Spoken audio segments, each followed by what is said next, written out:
Introduction. On August 15, 1931, the following press statement was issued. The Governor of the Bank of England has been indisposed as a result of the exceptional strain to which he has been subjected in recent months.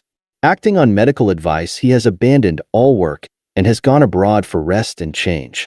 The Governor was Montague Collett Norman, DSO. Having repeatedly turned down a title, he was not, as so many people assumed, Sir Montague Norman or Lord Norman. Nevertheless, he did take great pride in that DSO after his name. The Distinguished Service Order, the second highest decoration for bravery by a military officer. Norman was generally wary of the press and was infamous for the lengths to which he would go to escape prying reporters, traveling under a false identity, skipping off trains, even once slipping over the side of an ocean vessel by way of a rope ladder in rough seas. On this occasion, however, as he prepared to board the liner Duchess of York for Canada, he was unusually forthcoming. With that talent for understatement that came so naturally to his class and country, he declared to the reporters gathered at dockside, "I feel I want to rest because I have had a very hard time lately. I have not been quite as well as I would like, and I think a trip on this fine boat will do me good." The fragility of his mental constitution had long been an open secret within financial circles. Few members of the public knew the real truth, that for the last 2 weeks, as the world financial crisis had reached a crescendo and the European banking system teetered on the edge of collapse, the governor had been incapacitated by a nervous breakdown brought on by extreme stress.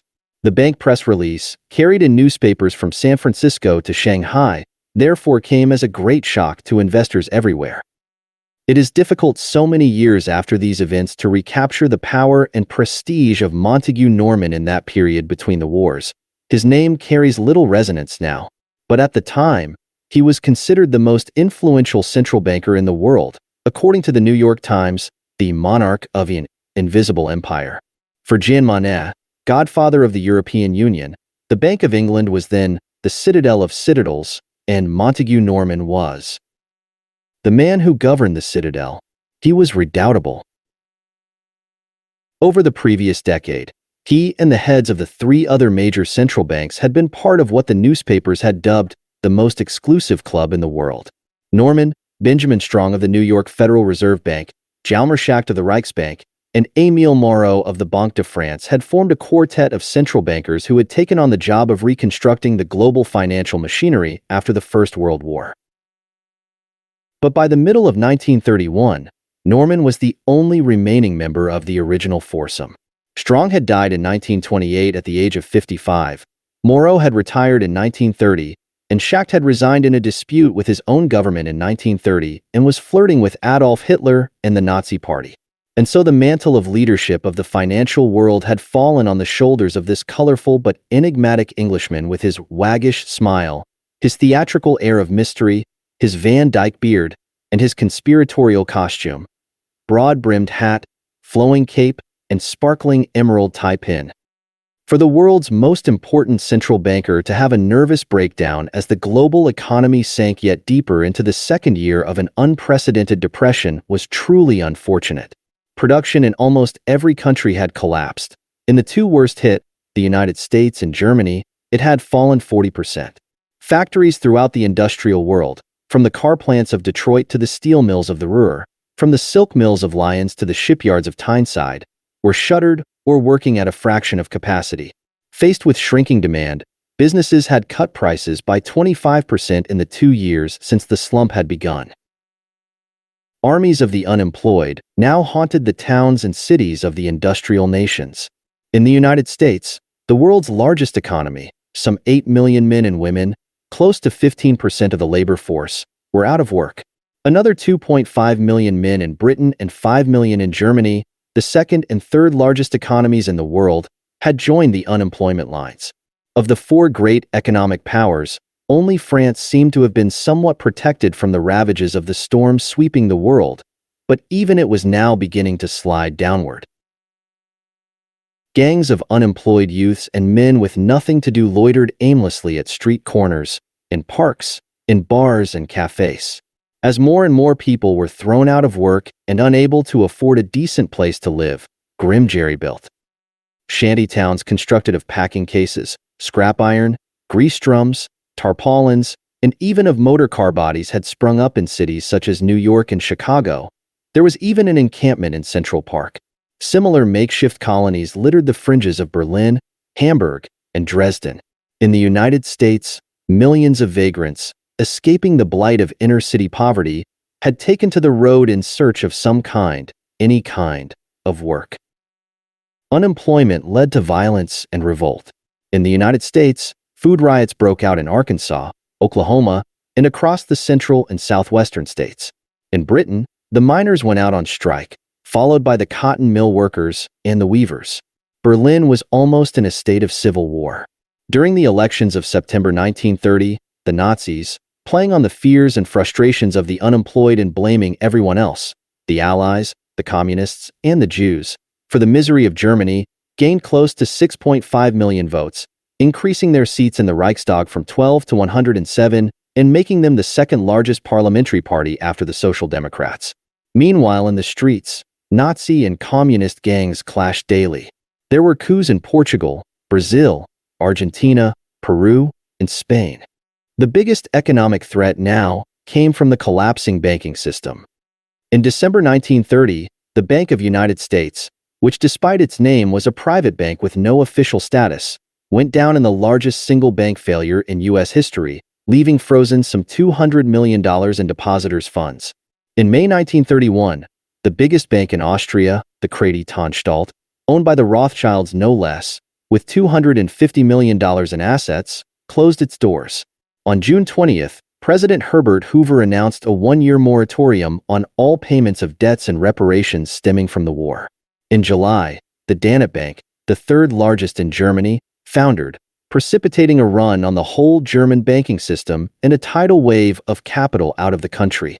The Chancellor, Heinrich Brüning, declared a bank holiday, restricted how much German citizens could withdraw from their bank accounts, and suspended payments on Germany's short-term foreign debt. Later that month, the crisis spread to the city of London, which, having lent heavily to Germany, found these claims now frozen. Suddenly, faced with the previously unthinkable prospect that Britain itself might be unable to meet its obligations, investors around the world started withdrawing funds from London. The Bank of England was forced to borrow $650 million from banks in France and the United States, including the Banque de France and the New York Federal Reserve Bank, to prevent its gold reserves from being completely depleted. As the unemployment lines lengthened, banks shut their doors, farm prices collapsed, and factories closed. There was talk of apocalypse. On June 22nd, the noted economist John Maynard Keynes told a Chicago audience, "We are today in the middle of the greatest catastrophe. The greatest catastrophe due almost to entirely economic causes of the modern world. I am told that the view is held in Moscow that this is the last, the culminating crisis of capitalism, and that our existing order of society will not survive it." The historian Arnold Toynbee, who knew a thing or two about the rise and fall of civilizations, wrote in his annual review of the year's events for the Royal Institute of International Affairs, in 1931, men and women all over the world were seriously contemplating and frankly discussing the possibility that the Western system of society might break down and cease to work. During the summer, a letter that Montague Norman had written just a few months before to his counterpart at the Banque de France, Clement Moret, appeared in the press. Unless drastic measures are taken to save it, the capitalist system throughout the civilized world will be wrecked within a year, declared Norman, adding in the waspish tone that he reserved for the French, "I should like this prediction to be filed for future reference."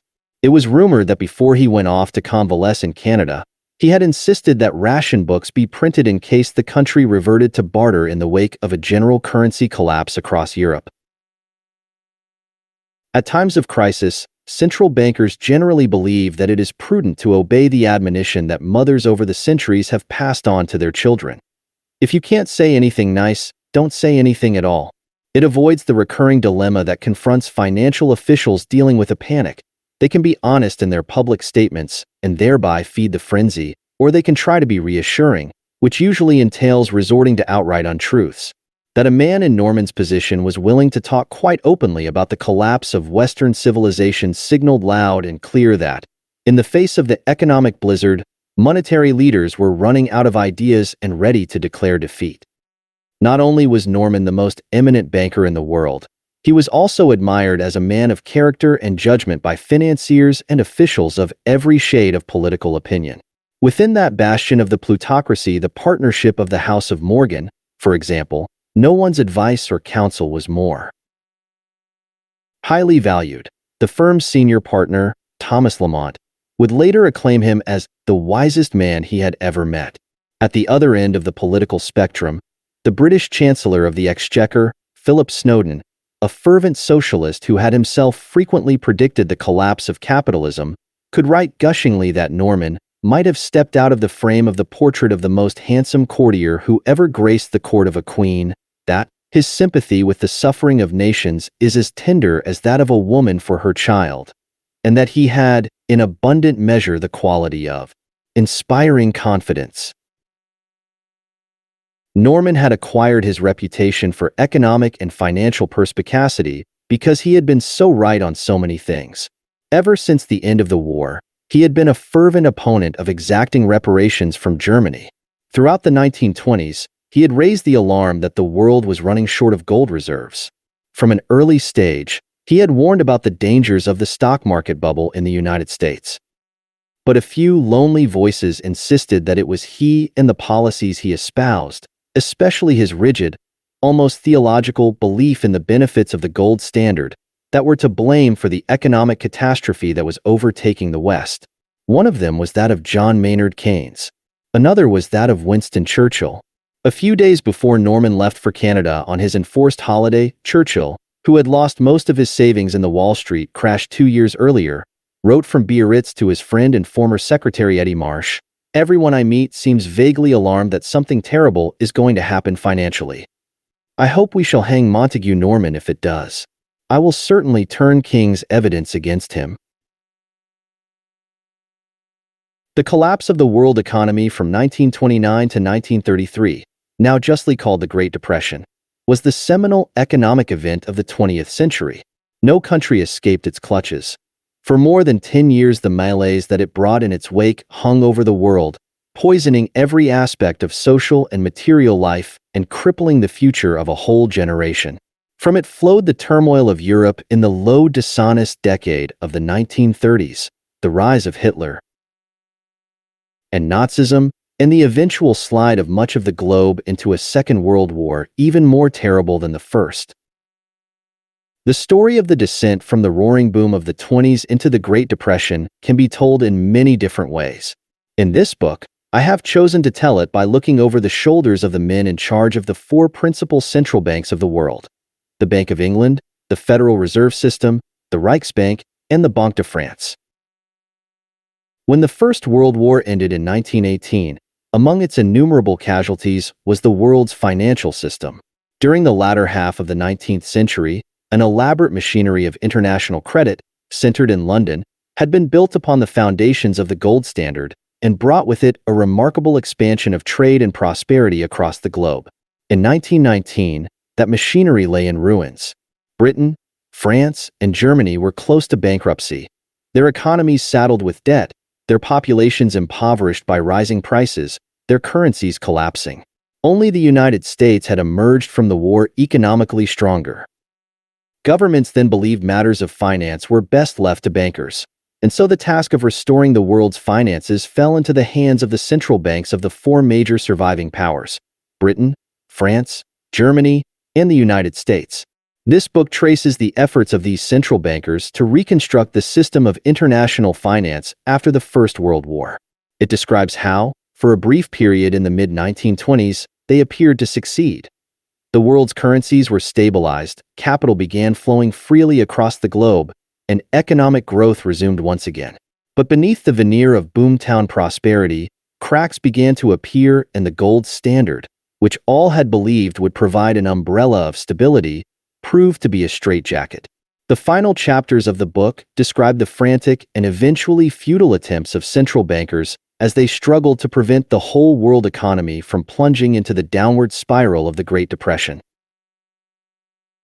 The 1920s were an era, like today's, when central bankers were invested with unusual power and extraordinary prestige.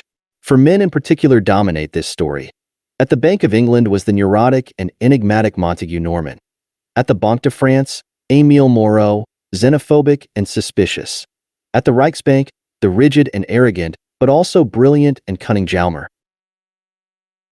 Schacht. And finally, at the Federal Reserve Bank of New York, Benjamin Strong, whose veneer of energy and drive masked a deeply wounded and overburdened man. These four characters were, for much of the decade, at the center of events.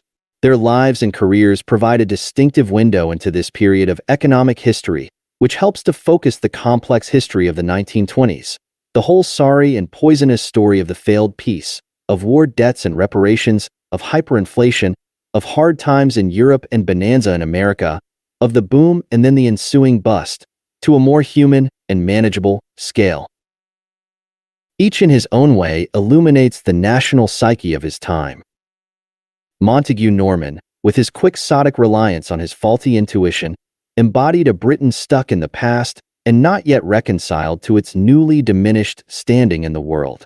Émile Moreau, in his insularity and rancor, reflected all too accurately a France that had turned inward to lick the terrible wounds of war.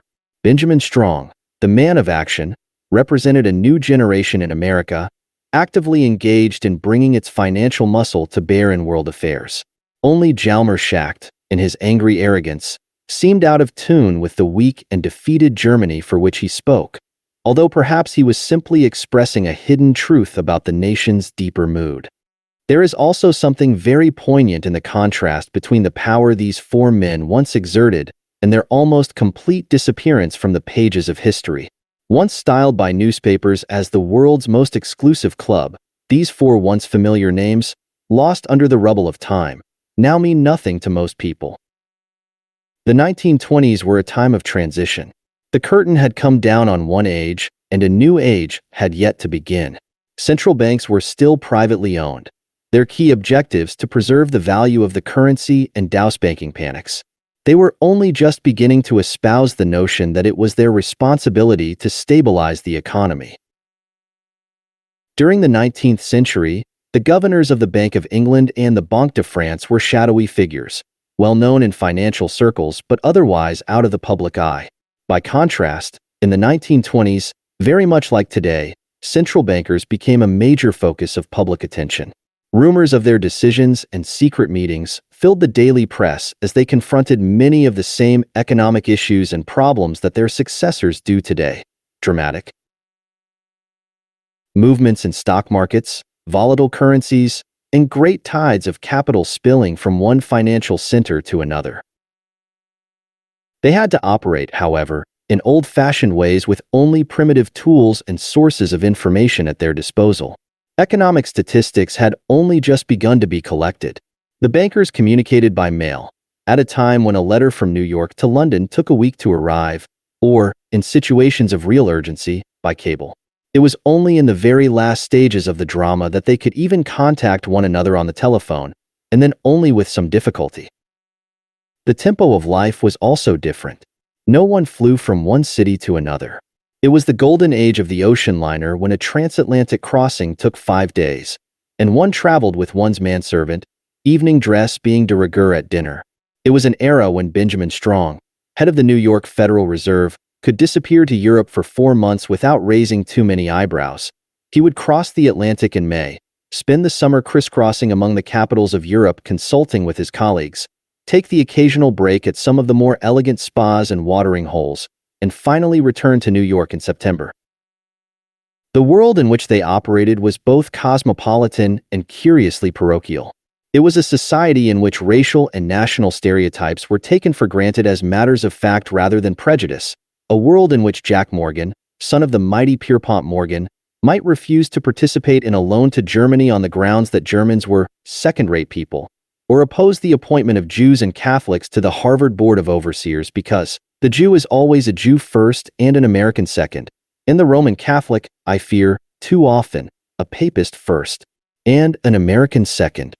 In finance, during the late 19th century and early 20th century, whether in London or New York, Berlin or Paris, there was one great divide.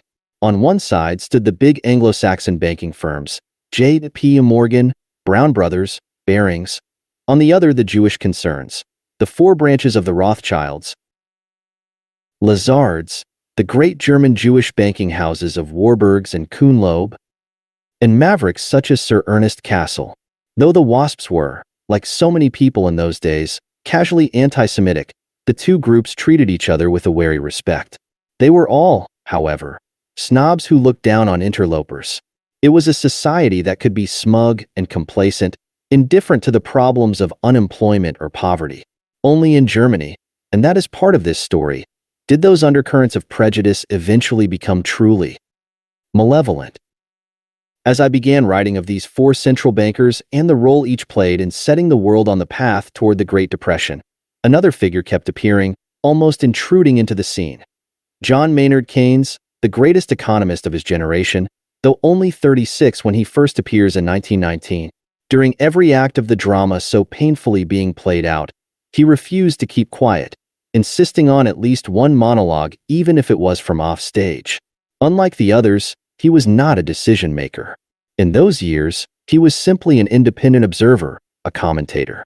But at every twist and turn of the plot, there he was holding forth from the wings, with his irreverent and playful wit, his luminous and constantly questioning intellect, and above all his remarkable ability to be right.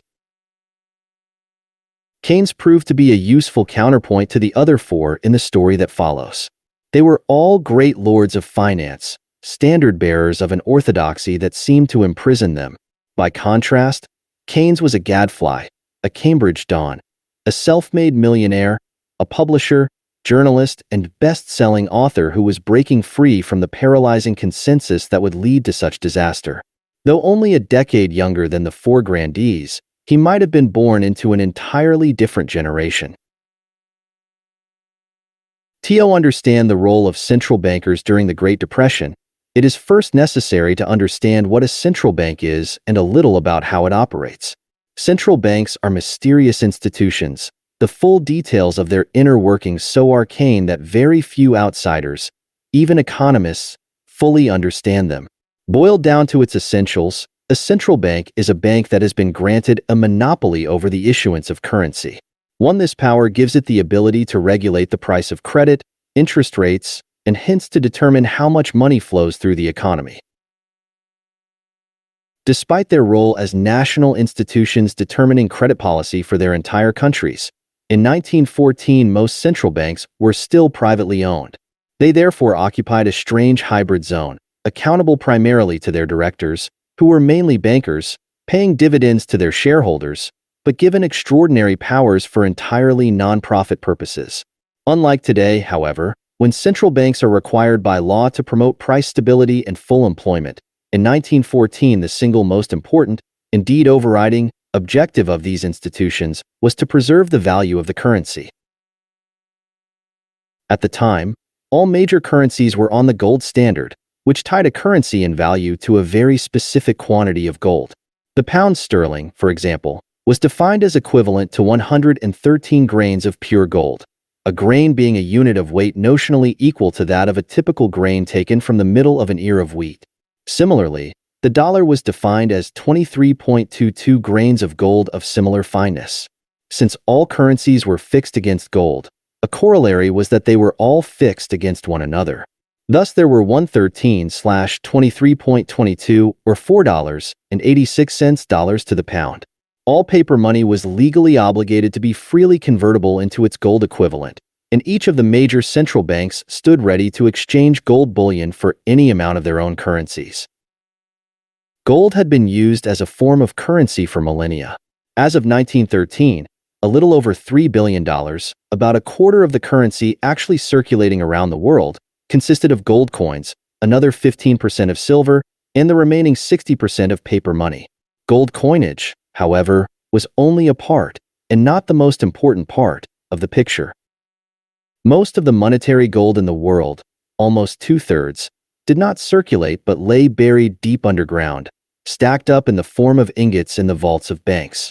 In each country, though every bank held some bullion, the bulk of the nation's gold was concentrated in the vaults of the central bank. This hidden treasure provided the reserves for the banking system, determined the supply of money and credit within the economy, and served as the anchor for the gold standard. While central banks had been granted the right to issue currency, in effect to print money, in order to ensure that that privilege was not abused, each one of them was required by law to maintain a certain quantity of bullion as backing for its paper money. These regulations varied from country to country.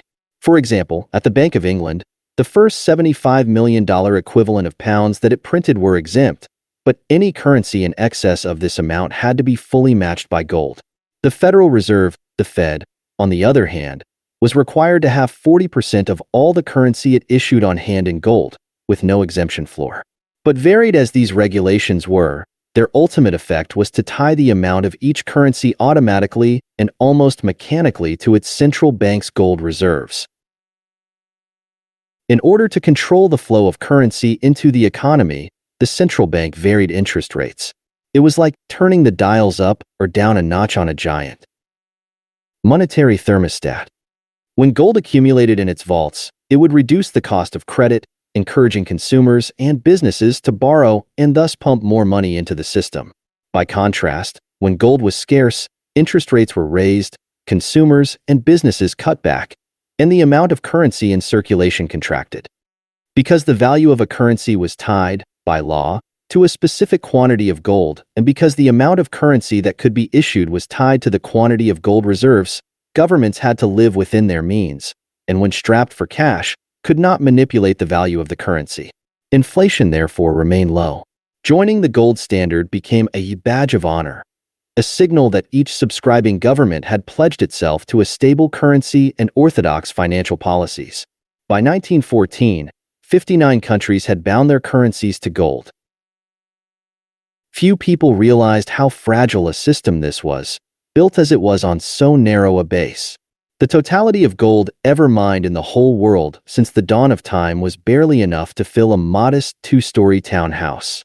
Moreover, new supplies were neither stable nor predictable, coming as they did in fits and starts, and only by sheer coincidence arriving in sufficient quantities to meet the needs of the world economy. As a result, during periods when new gold finds were lean, such as between the California and Australian gold rushes of the 1850s and the discoveries in South Africa in the 1890s, prices of commodities fell across the world. The gold standard was not without its critics. Many were simply cranks. Others, however, believed that allowing the growth of credit to be restricted by the amount of gold, especially during periods of falling prices, hurt producers and debtors, especially farmers, who were both. The most famous spokesman for looser money and easier credit was William Jennings Bryan, the populist congressman from the farm state of Nebraska. He campaigned tirelessly to break the privileged status of gold and to expand the base upon which credit was created by including silver as a reserve metal. At the Democratic Convention of 1896, he made one of the great speeches of American history, a wonderfully overripe flight of rhetoric delivered in that deep, commanding voice of his, in which, addressing Eastern bankers, he declared, "You came to tell us that the great cities are in favor of the gold standard. We reply that the great cities rest upon our broad and fertile plains. Burn down your cities and leave our farms, and your cities will spring up again as if by magic. But destroy our farms, and the grass will grow in the city.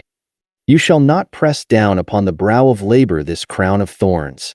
You shall not crucify mankind upon a cross of gold." It was a message whose time had come and gone. 10 years before he delivered that speech, two gold prospectors in South Africa, while out for a Sunday walk on a farm in the Witwatersrand, stumbled across a rocky formation that they recognized as Gold-Bearing Reef. It proved to be an outcrop of the largest gold field in the world. By the time of Bryan's speech, gold production had jumped 50%, South Africa had overtaken the United States as the world's largest producer, and the gold drought was over. Prices for all goods, including agricultural commodities, once again began to rise. Bryan won the Democratic nomination then and twice more, in 1900 and 1908, but he was never elected president. Though prices rose and fell in great cycles under the gold standard due to ebbs and flows in the supply of the precious metal, the slope of these curves was gentle, and at the end of the day prices returned to where they began. While it may have succeeded in controlling inflation, The gold standard was incapable of preventing the sort of financial booms and busts that were, and continue to be, such a feature of the economic landscape. These bubbles and crises seem to be deep-rooted in human nature and inherent to the capitalist system. By one count, there have been 60 different crises since the early 17th century. The first documented bank panic can, however, be dated to AD 33 when the Emperor Tiberius had to inject 1 million gold pieces of public money into the Roman financial system to keep it from collapsing. Each of these episodes differed in detail. Some originated in the stock market, some in the credit market, some in the foreign exchange market, occasionally even in the world of commodities. Sometimes they affected a single country, sometimes a group of countries, very occasionally the whole world. All, however, shared a common pattern, an eerily similar cycle from greed to fear. Financial crises would generally begin innocently enough with a surge of healthy optimism among investors. Over time, reinforced by cavalier attitudes to risk among bankers, this optimism would transform itself into overconfidence, occasionally even into a mania. The accompanying boom would go on for much longer than anyone expected. Then would come a sudden shock, a bankruptcy, a surprisingly large loss, a financial scandal involving fraud. Whatever the event, it would provoke a sudden and dramatic shift in sentiment. Panic would ensue. As investors were forced to liquidate into a falling market, losses would mount, banks would cut back their loans, and frightened depositors would start pulling their money out of banks. If all that happened during these periods of so-called distress was that foolish investors and lenders lost money, no one else would have cared. But a problem in one bank raised fears of problems at other banks. And because financial institutions were so interconnected, borrowing large amounts of money from one another even in the 19th century, difficulties in one area would transmit themselves through the entire system. It was precisely because crises had a way of spreading, threatening to undermine the integrity of the whole system, that central banks became involved. In addition to keeping their hands on the levers of the gold standard, they therefore acquired a second role, that of forestalling bank panics and other financial crises. The central banks had powerful tools to deal with these outbursts, specifically their authority to print currency and their ability to marshal their large concentrated holdings of gold. But for all of this armory of instruments, ultimately the goal of a central bank in a financial crisis was both very simple and very elusive: to re-establish trust in banks. Such breakdowns are not some historical curiosity. As I write this in October 2008, the world is in the middle of one such panic, the most severe for 75 years, since the bank runs of 1931 to 1933 that feature so prominently in the last few chapters of this book. The credit markets are frozen, financial institutions are hoarding cash, banks are going under or being taken over by the weak, stock markets are crumbling. Nothing brings home the fragility of the banking system or the potency of a financial crisis more vividly than writing about these issues from the eye of the storm. Watching the world's central bankers and finance officials grappling with the current situation, trying one thing after another to restore confidence, throwing everything they can at the problem, coping daily with unexpected and startling shifts in market sentiment, reinforces the lesson that there is no magic bullet or simple formula for dealing with financial panics. In trying to calm anxious investors and soothe skittish markets, central bankers are called upon to wrestle with some of the most elemental and unpredictable forces of mass psychology. It is the skill that they display in navigating these storms through uncharted waters that ultimately makes or breaks their reputation. 1. Prologue. In 1914, London stood at the center of an elaborate network of international credit built upon the foundations of the gold standard. The system had brought with it a remarkable expansion of trade and prosperity across the globe. The previous 40 years had seen no big wars or great revolutions. The technological advances of the mid-19th century, railways, steamships, and the telegraph, had spread across the world, opening up vast territories to settlement and trade. International commerce boomed as European capital flowed freely around the globe, financing ports in India, rubber plantations in Malaya, cotton in Egypt, factories in Russia, wheat fields in Canada, gold and diamond mines in South Africa, cattle ranches in Argentina, the Berlin to Baghdad Railway, and both the Suez and the Panama Canals, although every so often the system was shaken by financial crises and banking panics. Depressions in trade were short-lived, and the world economy had always bounced back. More than anything else, more even than the belief in free trade, or the ideology of low taxation and small government, the gold standard was the economic totem of the age. Gold was the lifeblood of the financial system. It was the anchor for most currencies, it provided the foundation for banks, and in a time of war or panic, it served as a store of safety. For the growing middle classes of the world, who provided so much of the savings, the gold standard was more than simply an ingenious system for regulating the issue of currency. It served to reinforce all those Victorian virtues of economy and prudence in public policy. It had, in the words of H.G. Wells, a magnificent stupid honesty about it. Among bankers, whether in London or New York, Paris or Berlin, it was revered with an almost religious fervor as a gift of providence, a code of behavior transcending time and place. Part 1. The Unexpected Storm.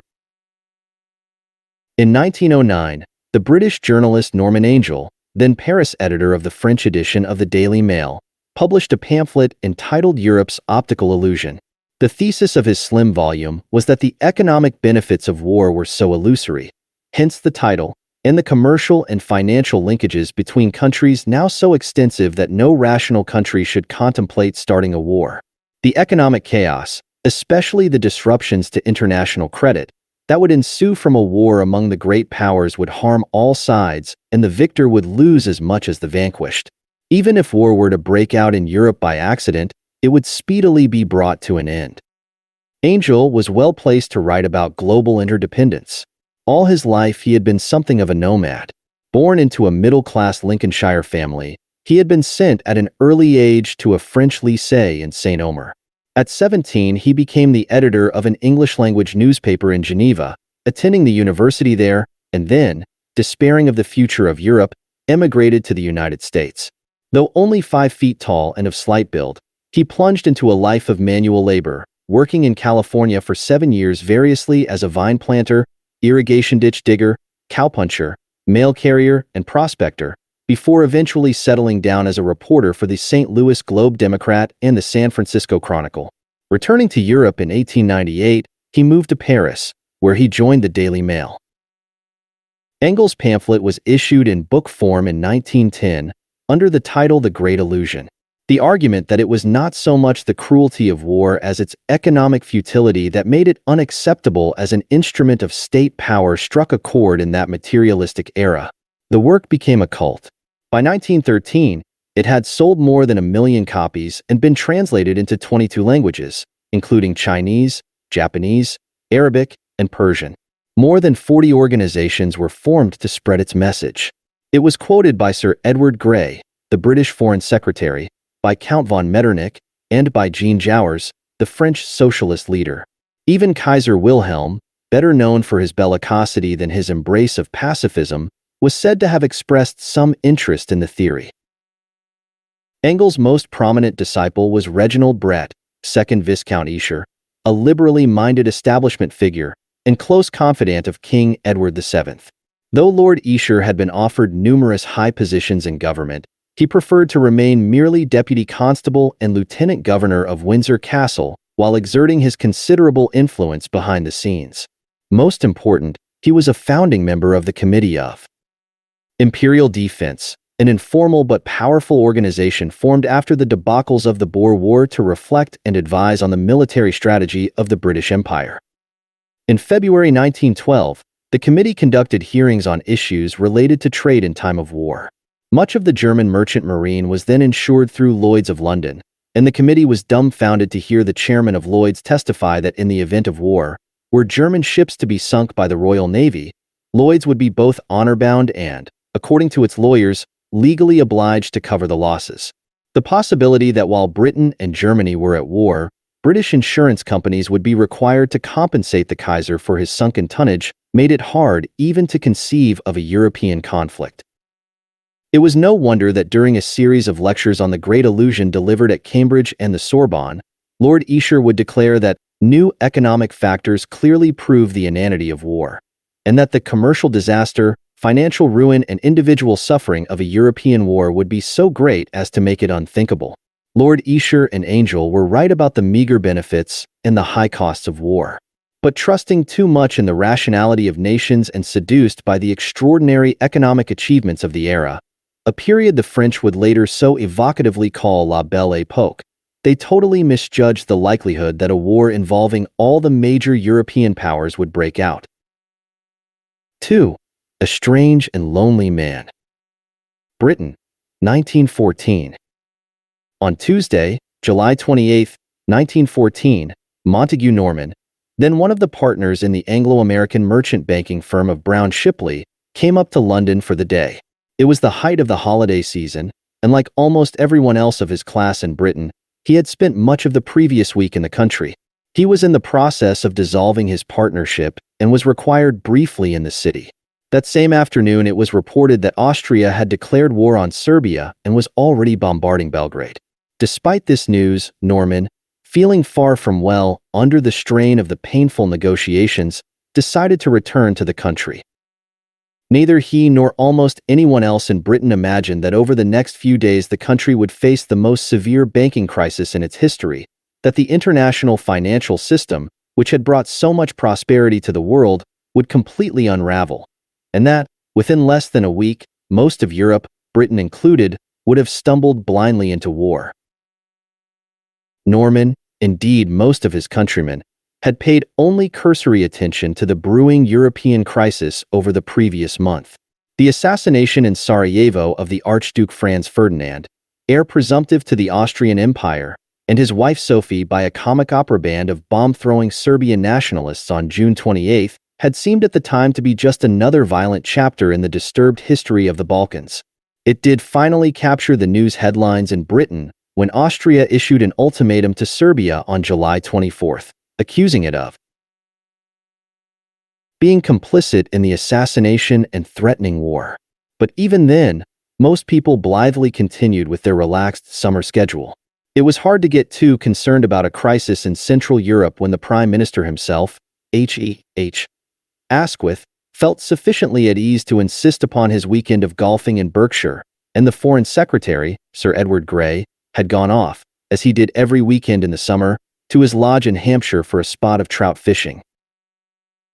It had been one of those glorious English summers, not a cloud in the sky for days on end, with temperatures in the 90s. Norman had taken an earlier extended 2-month holiday in the United States, spending his time, as he usually did on his annual visits, in New York and Maine.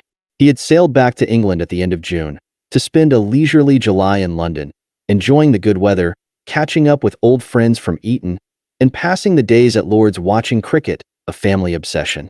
He had also finally settled with his partners about withdrawing his capital and going his own way.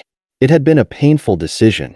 His grandfather had been the senior partner at Brown Shipley, an affiliate of the U.S. investment house of Brown Brothers, for more than 35 years. Norman himself had worked there since 1894. But a combination of ill health and recurring conflicts with the other members of the firm had seemed to leave him with little choice but to sever his connections. Norman returned to Gloucestershire on the morning of Wednesday, July 29, to find an urgent telegram recalling him to London. Taking a train the same day, he arrived in the evening, too late to attend a frantic meeting of the court, the board of directors, of the Bank of England. Norman had been a member of this exclusive club since 1905. Though 43 years old, Norman was still not married and lived alone in a large 2-story stucco house, Thorpe Lodge, just off Holland Park in West London. The house and his staff of 7 servants were his 2 great luxuries. When he had bought it in 1905, it was a wreck. Over the next 7 years, he had devoted his energies to a complete reconstruction. He had designed much of the interior himself, including the furniture. Influenced by the ideals of William Morris and the arts and crafts movement, he had hired the best craftsmen and employed the most expensive materials, even occasionally stopping by the workshops on his way home from the city to help with the carpentry. His taste in decoration was, it has to be said, a little idiosyncratic, even odd. The house was paneled in exotic woods imported from Africa and the Americas, giving it the austere and gloomy air of a sort of millionaire's monastery. There was little ornamentation. An entrance hall of shimmering bricks, which looked like mother-of-pearl but were in fact a type of industrial silicone, 2 giant embroidered Japanese panels depicting peacocks, and a gigantic 17th-century Italian fireplace. But it was his haven from the world. On one side, he had built a huge groin-vaulted music room, in which he held small concerts, string quartets playing chamber music by Brahms or Schubert, occasionally for Norman alone. And below the house, he had converted a small paddock into an exquisite little terraced garden shaded by fruit trees, overlooked by a pergola where he took his meals in summer. Although he had some inherited wealth, the house aside, Norman lived quite simply. He had passed his father's estate at Much Hadham, in Hertfordshire, on to his younger brother, who was married and had a family, while he contented himself with a little farmyard cottage on the grounds. Norman neither looked nor dressed like a banker. Tall, with a broad forehead and a pointed beard, already white, he had the long, fine hands of an artist or a musician. He looked more like a grandee out of Velázquez or a courtier from the time of Charles II. But despite appearances, his professional pedigree was impeccable. His father and mother had come from 2 of the most established and well-known English banking families. Born in 1871, Montague Norman, from his early childhood, had never quite seemed to fit in. He was sickly from birth, and as a boy suffered from terrible migraines. His emotional and highly strung mother, herself subject to depressions and imaginary illnesses, fussed over him excessively. Like his grandfather and father before him, he went to Eton.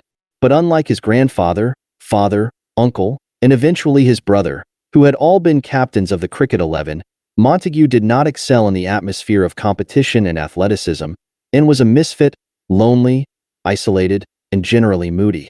In 1889, he went up to King's College, Cambridge, but again unhappy and out of place, he withdrew after a year. Even as a young adult, he seemed to have a hard time finding himself. Spent a desultory couple of years traveling in Europe, living for a year in Dresden, where he picked up German and an interest in speculative philosophy, and a year in Switzerland. In 1892, he returned to England to join the family concern, Martin's Bank, in which his father and an uncle were partners, as a trainee clerk in the Lombard Street branch. Unable to muster much enthusiasm or interest in the dull business of commercial banking, in 1894, he decided to try out his maternal grandfather's bank, Brown Shipley. Its main activity was financing trade between the United States and Britain, which at least got him out of London and enabled him to spend almost 2 years working at the offices of Brown Brothers in New York City. He found life in America, with its fewer social restrictions, more liberating and less hidebound than the constricted world of London banking, and even began to contemplate settling in the United States. Instead, he found his deliverance in war. In October 1899, the Boer War broke out. Norman, who had joined the militia in 1894, spending several weeks in training every summer, and by now a captain, immediately volunteered for active service. He was not a particularly fervent imperialist. Rather, he seems to have been motivated by a romantic quest for adventure and a desire to escape his mundane existence. By the time he arrived in South Africa in March 1900, the British occupying force of some 150,000 men was engaged in a bitter guerrilla war with a Boer insurgency of some 20,000 men. Placed in command of a counterinsurgency unit, whose job it was to hunt down Boer commandos, Norman became a changed man in the field. Despite the difficult conditions, poor food, oppressive heat, and lack of sleep, he relished the danger and discovered a newfound confidence. "I feel a different person now," he wrote to his parents.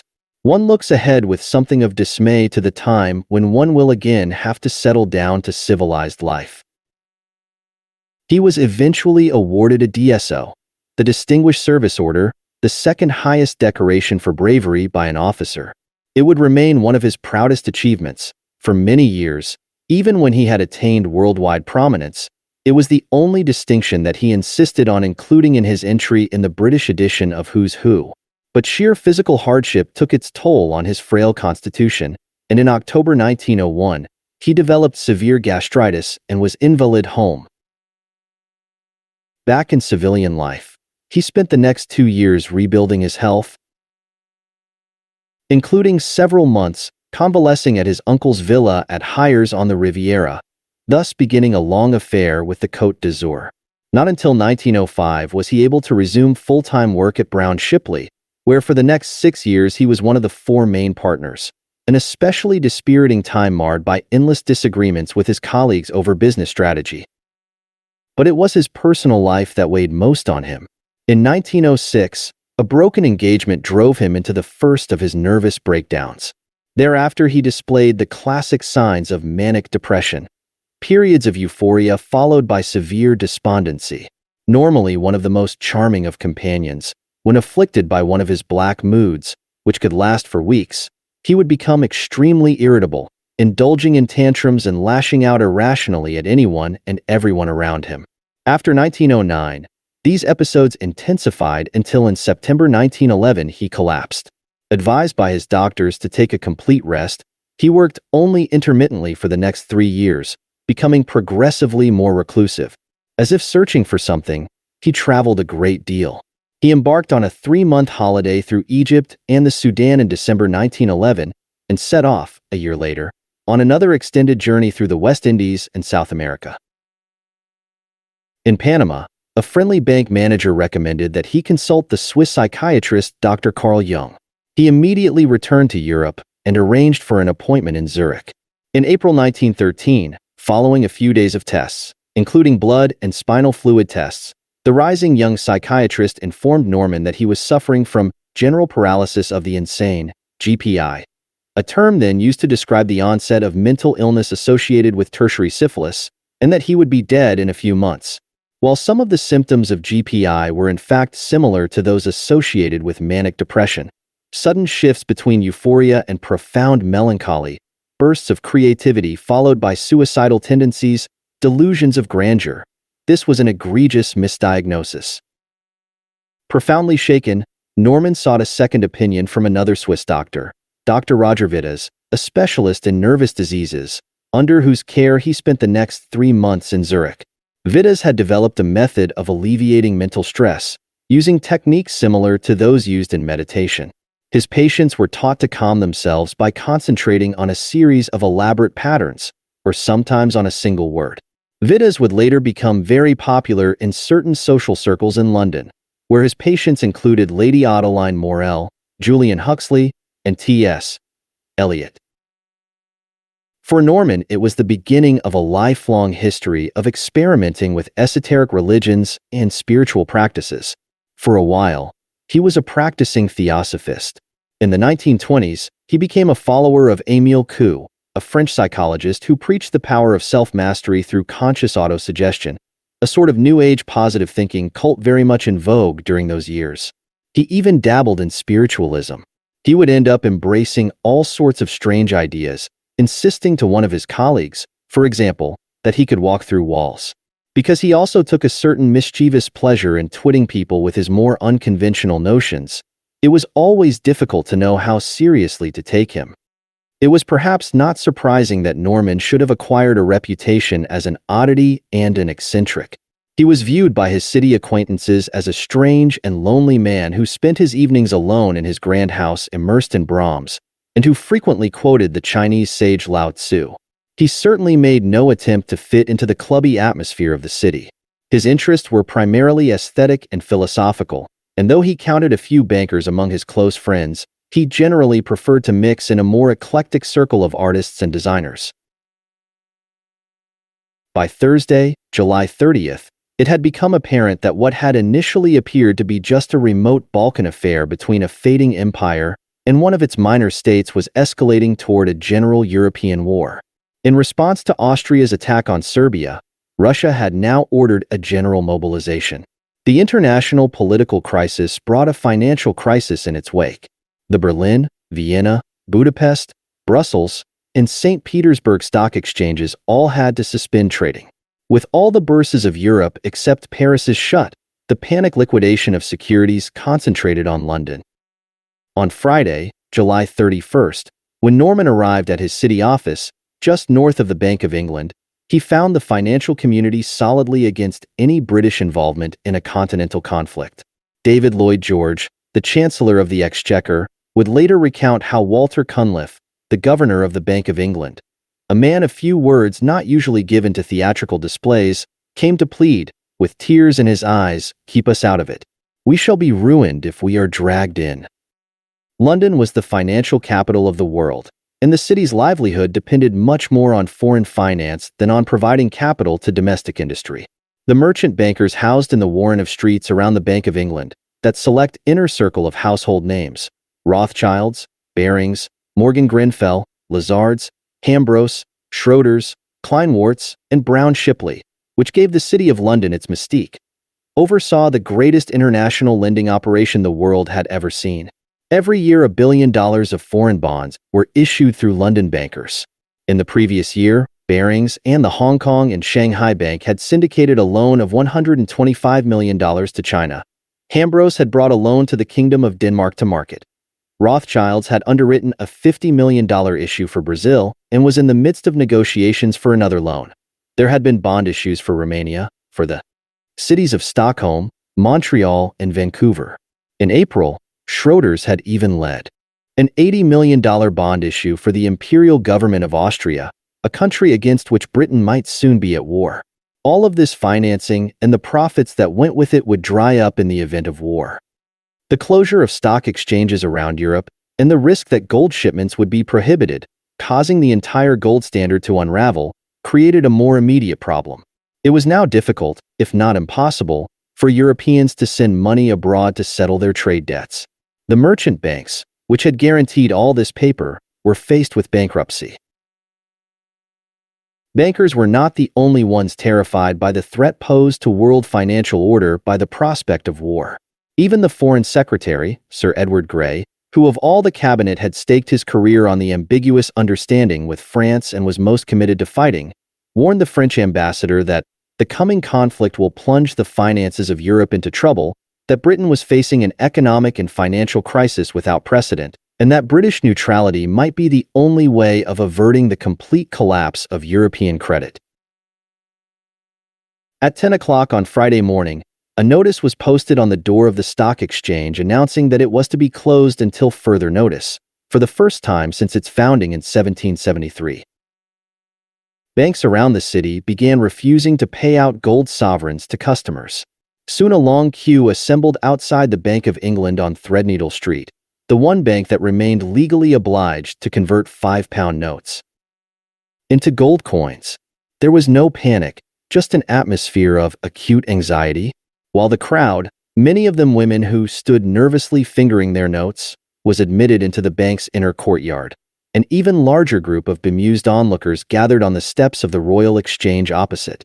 The Times reported that, although many hundreds of people, a great many of them foreigners, must have been in the queue in the course of the day, there was no kind of disorder. This was in sharp contrast to the reports of panic coming from the cities of Europe and could be attributed, asserted the Times haughtily, to the traditionally phlegmatic and cool character of the English. On the next day, the crowd outside the bank was even larger, but there was still no sense of real alarm. Nevertheless, just in case, the bank's porters, in their distinctive salmon pink tailcoats, red waistcoats, and top hats, were sworn in as special policemen with the right to make arrests. There may have been no riots in the streets, but fear was sweeping through the boardrooms of the great commercial banks. For the previous 6 months, they had been engaged in a terrible controversy with the Bank of England over the adequacy of both their own and the bank's gold reserves in the event of just such a crisis. In February, a memorandum circulated to a committee of bankers had warned that, in case of an outbreak of war, foreign nations would have the power, and would use it ruthlessly, of inflicting serious financial disturbance by demanding gold. Now faced with the prospect of large parts of the City of London going under, the commercial bankers, in a panic, had begun withdrawing gold from their accounts at the Bank of England. Its bullion reserves fell from over $130 million on Wednesday, July 29th, to less than $50 million on Saturday, August 1st, when the bank, to attract deposits and conserve its rapidly diminishing stock of gold, announced that it had raised its interest rates to an unprecedented 10%. Meanwhile, on the continent, the crisis was inexorably ratcheting up. Germany countered the Russian mobilization with a general mobilization of its own on Friday, July 31st, and dispatched an ultimatum demanding that France declare its neutrality and turn over the fortresses of Toul and Verdun as a pledge of good faith. Next day, it declared war on Russia, and France ordered its own general mobilization. By Sunday, it was clear that in a matter of hours, France, committed to its alliance with Russia, would also be at war with Germany. That weekend, Norman cabled his American partners at Brown Brothers in New York. European prospects very gloomy. Over the weekend, the mood of Britain shifted decisively in favor of war. It was the August bank holiday weekend, and thousands of people, too excited to stay home and drawn outdoors by the sunshine, crammed into the center of London, all the way from Trafalgar Square across Whitehall to Buckingham Palace, blocking all car and bus traffic, cheering and singing patriotic songs, La Marseillaise, as well as God Save the King, and clamoring for action.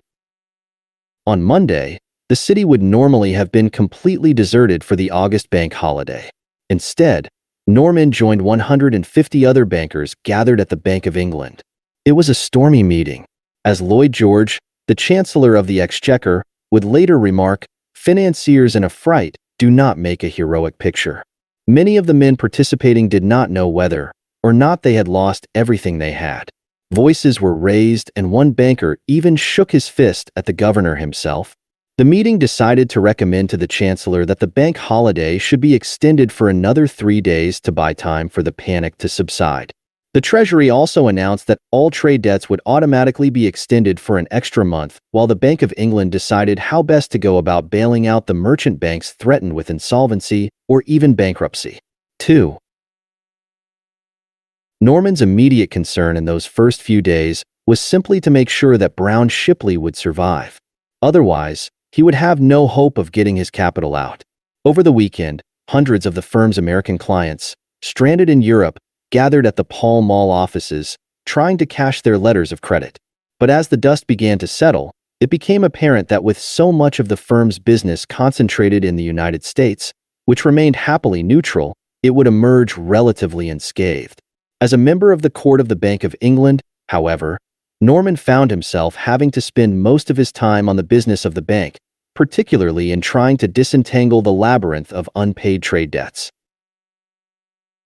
Strangely, the enormous tensions of the time, the burden of the workload, which left him little time to brood, actually seemed to alleviate his mental incapacities. As he wrote to a friend in the United States, "I have been at work morning and night, and not an ache or pain have I had, nor even been better for years past."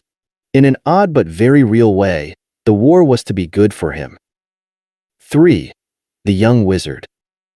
Germany, 1914. Across Europe that week, people were left stunned by the speed of events. The crisis seemed to have come from nowhere. And even though most of the continent had been half expecting a war for the last decade, few could have imagined, at the end of June, that it would be the assassination of an Austrian archduke that would set off the avalanche.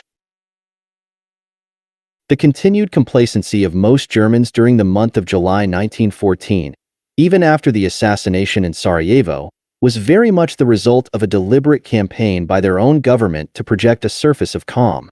Behind the scenes, Austria was being goaded on by the highest circles in Berlin to use the assassination as an excuse to bring Serbia to heel once and for all. Meanwhile, both the Austrian and German leaders took great pains in public to keep their intentions well disguised. All put on a great show of maintaining their usual summer holiday schedules. The Emperor Franz Joseph made a point of staying at his hunting lodge at Bad Ischl for all of July. The Kaiser departed on July 6th for his annual 3-week holiday, aboard his yacht, Hohenzollern, in the Norwegian fjords.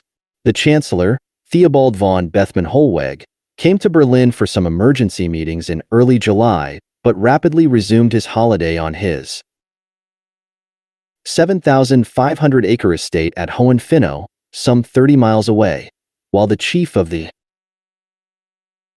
General Staff, General Helmuth von Moltke, remained in Carlsbad taking the waters, and Secretary of State Gottlieb von Jagow departed on his honeymoon. Among those whom the crisis took by surprise was a 36-year-old banker in Berlin with the uniquely improbable name of Horace Greeley Schacht. In spite of the authorities' elaborate charade, rumors of war had already begun to percolate early in July within the highest banking circles in Germany. One of those who seemed to take a particularly pessimistic view of the situation from the start was Max Warburg, scion of the prominent Hamburg banking family, who significantly was known to be close to the imperial court. The famously indiscreet Kaiser himself contributed to the gossip from those circles by insisting that his friend Albert Bohlen, head of the Hamburg America line, be informed in advance of a general mobilization. There was also talk that the Crown Prince had been breaking the strictest confidences to warn his friends in financial circles, including the managing director of the Dresdner Bank, Eugen Gutmann, that for all the surface calm, the optimism of the Berlin Stock Exchange was misplaced and war between Germany and Russia very likely. But Schacht, only an assistant director and branch manager at Gutmann's Dresdner Bank, was still too far down the Berlin banking hierarchy to be party to these exalted hints from court. From his lowly point of view, he found it hard to believe that the situation had been allowed to spiral so far out of control. It seemed so profoundly irrational to let international rivalries threaten the German economic miracle. Though Schacht's position at the Dresdner, one of Germany's two largest banks, was still modest, for a young man in Imperial Germany with no family connections, he had come a long way. He was certainly being noticed. In the months before the crisis began, he had been working on a loan for the city of Budapest, financed by a consortium of German, Swiss, and Dutch banks. The Swiss banker Felix Summary would later recount how Schacht even then considerably outshone his fellow directors, all sons of rich fathers or mere time servers. With his clipped military mustache and brush-cut hair parted very precisely down the center, Schacht could easily have passed for a Prussian officer. He walked very erectly with a curiously stiff gait, his rigid bearing exaggerated by the starched, high, gleaming white celluloid collars that he favored. But he was neither a Prussian nor in any way connected to the military. He came from a lower middle-class family, originating from the area of Germany bordering on Denmark, and had been brought up in Hamburg, the most cosmopolitan city in the whole empire. Schacht would one day become famous for his boundless ambition and ferocious will to succeed. They were in part a reaction against a father with a long history of failure. Wilhelm Ludwig Leonard Maximilian Schacht had been born on the western coast of North Schleswig, a narrow neck of land connecting Denmark to Germany. The Dithmarschen is a region of salt marshes and small isolated dairy farms, a bleak and windswept country protected by large dikes against the constantly encroaching North Sea. The people are reputedly independent and tough, laconic to the point of rudeness. Schleswig and the neighboring Duchy of Holstein had historically been ruled by the Danish crown, although the population was split between German and Danish speakers, and throughout the 19th century, sovereignty over the two states had been subject to a dispute between Prussia and the Kingdom of Denmark. In 1866, following two short wars, Bismarck annexed Schleswig and Holstein, incorporating them into the Prussian Empire. After the war, in 1920, the northern parts of Schleswig, including the region from which the Schacht family had come, reverted to Denmark as a result of a plebiscite. Wilhelm Schacht was one of the 11 children of a country doctor. In 1869, unhappy at the prospect of having become a Prussian subject liable to the Prussian military draft, 5 of the Schacht brothers emigrated to the United States, where Wilhelm spent 7 years. But although he became a U.S. citizen, he never quite managed to find his feet, drifting from one job to another, working for a while in a German brewery in Brooklyn and in a typewriter factory in upstate New York. Finally, in 1876, he decided to return to Germany. Arriving back just as the economic boom unleashed by the Franco-Prussian War was ending and a depression setting in, he continued to be plagued by the same bad luck. During the next 6 years, he tried his hand at various professions: schoolteacher, editor of a provincial newspaper, manager of a soap factory, bookkeeper for a firm of coffee importers, all unsuccessfully. Eventually, he found a job as a clerk with the Equitable Insurance Company, where he would remain for the next 30 years. While Schacht was always a little defensive about his father, claiming that he was simply a restless wanderer unable to remain for long in one place. The contrast between the father's fecklessness and the gigantic ambitions of the son could not have been greater. Even Schacht could not help observing in his autobiography that by the age of 25, he was already earning more than his father. In contrast to his awkward and retiring father, his mother, sentimental, gay, and full of feeling, always cheerful despite years of hardship, provided the center of affection for the family. Born the Honorable Constance Justine Sophie von Eggers, the daughter of a Danish baron whose family had a long history of service to the crown, she had taken a large step down the social ladder by marrying Wilhelm Schacht. Her grandfather, a counselor to the king, had worked for the emancipation of serfs and had been responsible for a currency reform in Denmark in the late 18th century. But the family fortunes had declined over the years, leaving young Constance von Eggers without any inheritance. She had met Wilhelm Schacht, then a penniless student, in 1869 and followed him to the United States, where they were married 3 years later. Hjalmar Schacht himself was born in 1877, a few months after his family returned to Germany, in the small town of Tinglev in North Schleswig. He was christened with the unusual names Horace Greeley Hjalmar. In a typically impractical gesture, his father had chosen his first two names as a tribute to the founder and editor of the New York Tribune, whom he had admired while living in Brooklyn. His grandmother had insisted, however, that he have at least one conventional German or Danish name, and the young Schacht grew up as Hjalmar. Later in his life, though, some of his English friends and associates would use the name Horace. During his early childhood, the family moved frequently as Wilhelm Schacht bounced from job to job, but in 1883, they finally settled in Hamburg. Germany in the last few years of the 19th century was a country of contradictions.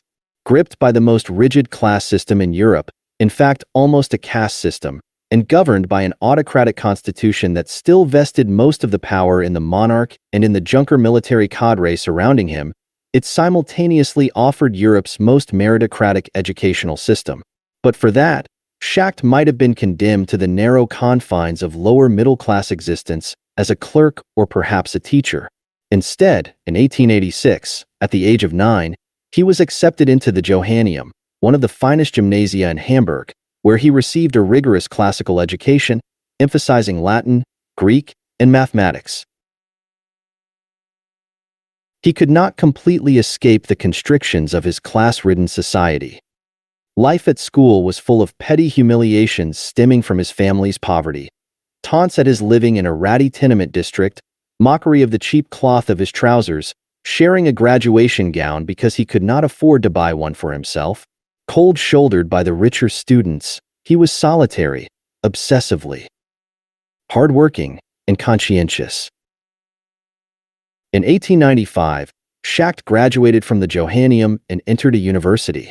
Finally liberated, over the next few years he actually seemed to enjoy himself. He wrote poetry, joined a literary society, worked as a stringer for the Kleinst Journal, a gossipy Berlin tabloid, and even composed the libretto for an operetta. For while he initially enrolled at the University of Kiel, he followed the German practice of transferring from one university to another, spending semesters in Berlin, Munich, Leipzig, and in 1897, the winter semester in Paris.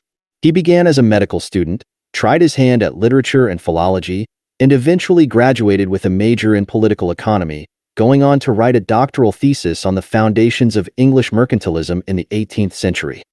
Doctorate in hand, Schacht began a career in public relations, initially at an export trade association, writing economic commentary for a Prussian journal on the side. Diligent and reliable, eager to impress the bankers and business magnates whom he was now beginning to meet, in 1902, he finally caught the attention of a board member of the Dresdner Bank and was offered a job. He rose quickly and, by 1914, was a well-established middle-level officer of one of the powerful banks in Berlin. In Imperial Germany, a man of Schacht's background would have found his opportunities for advancement in the military or the civil service limited. But in the years leading up to the war, Germany had gone from being an agrarian backwater at the edge of Western Europe to becoming its leading industrial power, overtaking even Britain. An economic surge that had thrown open enormous opportunities in business to ambitious men. It was a particularly good time to be a banker, for in no other European country were banks quite so powerful. While Berlin still could not compete with either London or even Paris as an international financial center, the large German houses dominated the domestic economic landscape as the main suppliers of long-term capital to industry. Disguising his social insecurities behind a stiffly formal exterior, Schacht seemed to possess a natural ability to get himself noticed. In 1905, his fluency in English got him sent with a member of the Dresdner's board to the United States, where they met with President Theodore Roosevelt, and more important for a young banker, were invited to lunch in the partners' dining room at J.P. Morgan and Co. He also married well, to the daughter of a Prussian police officer who had been assigned to the imperial court. By 1914, they had 2 children, the 11-year-old Lisa and the 4-year-old Jens, and were living in a small villa in the western garden suburb of Zehlendorf, from which Schacht commuted to and from work into the Potsdamerplatz station on one of the modern electric trains that now linked all of Berlin. As Schacht watched the international crisis grow, he continued to hope, even until the end of July, for a last-minute diplomatic solution. Though he insisted that it would never come to war, this assertion stemmed primarily from wishful thinking. He had done well for himself in Imperial Germany, had much to lose, and found it difficult to look at his own country dispassionately. For despite his liberal family background, he was a typical product of the Kaiserreich, conformist, unquestioningly nationalistic, and fiercely proud of his country and its material and intellectual achievements. Like most other German bankers and businessmen, he believed that the villain of the piece was a fading Britain, conspiring to deny Germany its rightful place among the great powers. As he later wrote, Germany's steady advance in the world's markets had aroused the antagonism of those older industrial countries, who felt their chances in the markets were being threatened. England in particular had engaged in creating a strong network of alliances and agreements directed against Germany, designed to encircle it. That last few days of July 1914 constituted a whispering gallery of rumors and counterrumors. Berlin was gripped by alternating waves of war hysteria and anxiety. From the Dresdner Bank's headquarters next to the Opera House on the Bibelplatz, Schacht had a ringside seat at the epic drama being enacted in the streets below. Daily, huge crowds of people paraded under the great limes of Unter den Linden, singing Deutschland, Deutschland, Über alles, and other patriotic songs. Several times that week, angry mobs attempted to storm the Russian embassy, only a few blocks away from his office. Finally, on Friday, July 31st, at 5:00 p.m., a lone lieutenant of the Grenadier Guards climbed up on the base of the giant equestrian statue of Frederick the Great, which divided Unter den Linden just outside the Dresdner's offices, to read a proclamation in the emperor's name. The Russians had ordered a general mobilization. A state of drohende Kriegsgefahr, imminent danger of war, was in force in Germany, still one step away from a declaration of war, but placing the city of Berlin under full military control. The next day, when a general mobilization was announced, the streets went wild with excitement. Pubs and beer gardens stayed open all night. A craze of spy hunting swept over the city and the country. Anyone suspected of being a Russian agent, including a few German soldiers, was beaten to death. On August 3rd, Germany declared war on France, and to reach France, invaded Belgium the next morning. Britain, which had guaranteed Belgian neutrality since 1839, issued an ultimatum to Germany to withdraw.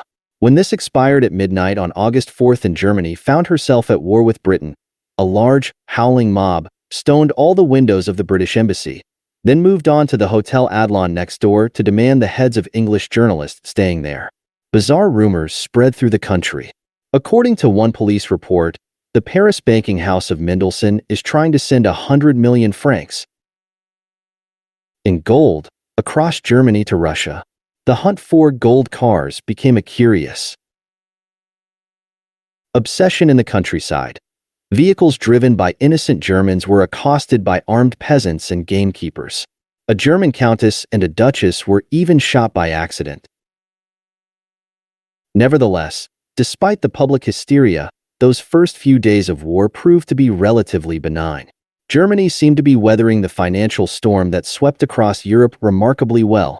In Schacht's view, far better than was Britain. There were some minor debacles. The collapse of stock values in the last week of July put several banks in Germany in difficulties. The Norddeutsche Handelsbank, one of the largest banks in Hanover, had to close its doors and was accompanied by the usual litany of suicides by overextended financiers. One of the best-known bankers in Thuringia shot himself on Wednesday, July 29th, and the next day a private banker in Potsdam killed his wife, then took cyanide himself. But for all this turmoil among the rich, the general public remained remarkably calm. There was a nationwide run on small savings institutions, and long lines of women, many of them domestic servants and factory workers, could be seen patiently waiting outside the city municipal savings banks to withdraw their deposits. But there was none of the usual panic demand for gold that in those days routinely accompanied entry into war, and the Reichsbank lost only about $25 million of its $500 million in gold reserves in the first few days. It was no secret that the Reichsbank had been preparing against such an event for several years. The financial spadework had begun in earnest after the Agadir crisis of 1911, when Germany decided deliberately to provoke a confrontation with France over Morocco. In the middle of the crisis, Germany was hit by a financial panic. The stock market plunged by 30% in a single day. There was a run on banks across the country as the public lost its nerve and started cashing in currency notes for gold, and the Reichsbank lost a fifth of its gold reserves in the space of a month. Some of this was rumored to have been caused by a withdrawal of funds by French and Russian banks, supposedly orchestrated by the French finance minister. The Reichsbank came close to falling below the statutory minimum of gold backing against its currency notes. Faced with the potential humiliation of being driven off the gold standard, the Kaiser backed down and had to watch impotently while the French ended up taking over most of Morocco. A few months later, the emperor, still nursing his wounded pride, summoned a group of bankers, including the president of the Reichsbank, Rudolf von Havenstein, and demanded to know whether German banks were capable of financing a European war. When they hesitated, he reputedly told them, "The next time I ask that question, I expect a different answer from you gentlemen." After that episode, the German government was determined that it would never again allow itself to be financially blackmailed. Banks were told to build up their gold reserves, the Reichsbank itself increasing its holdings from $200 million at the time of Agadir to $500 million in 1914. By comparison, the Bank of England held only some $200 million. The government even revived a plan originally conceived by Frederick the Great back in the 18th century for a war chest of bullion, $75 million in gold and silver, stored in the Julius Tower in the fortress of Spandau on the western outskirts of Berlin. Furthermore, to prevent the sort of raid on the mark that the French had allegedly orchestrated in the Moroccan crisis, the Reichsbank instructed banks to curb the amount of money taken on deposit from foreigners.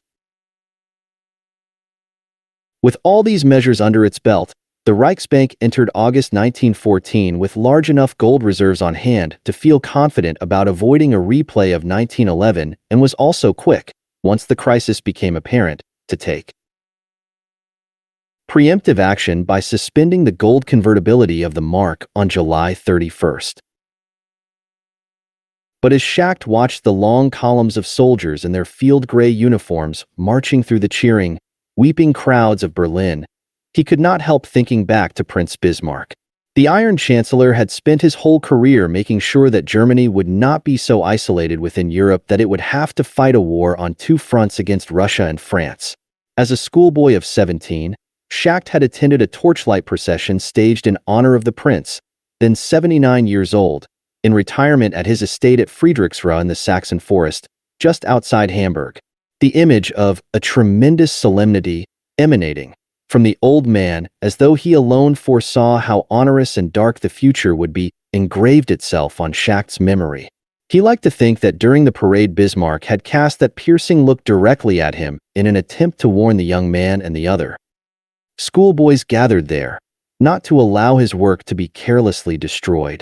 Even in youth, Schacht had a vivid imagination and a grandiose vision of his own destiny. The United States, 1914. Among the many thousands of Americans in Europe during that last summer of peace were Benjamin Strong, the 41-year-old president of the Bankers Trust Company, and his beautiful 26-year-old wife, Catherine.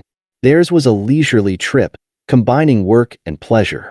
Strong had been elected president of the bank in January, following the retirement of his father-in-law, Edmund Converse, and this was his first extended vacation since taking over.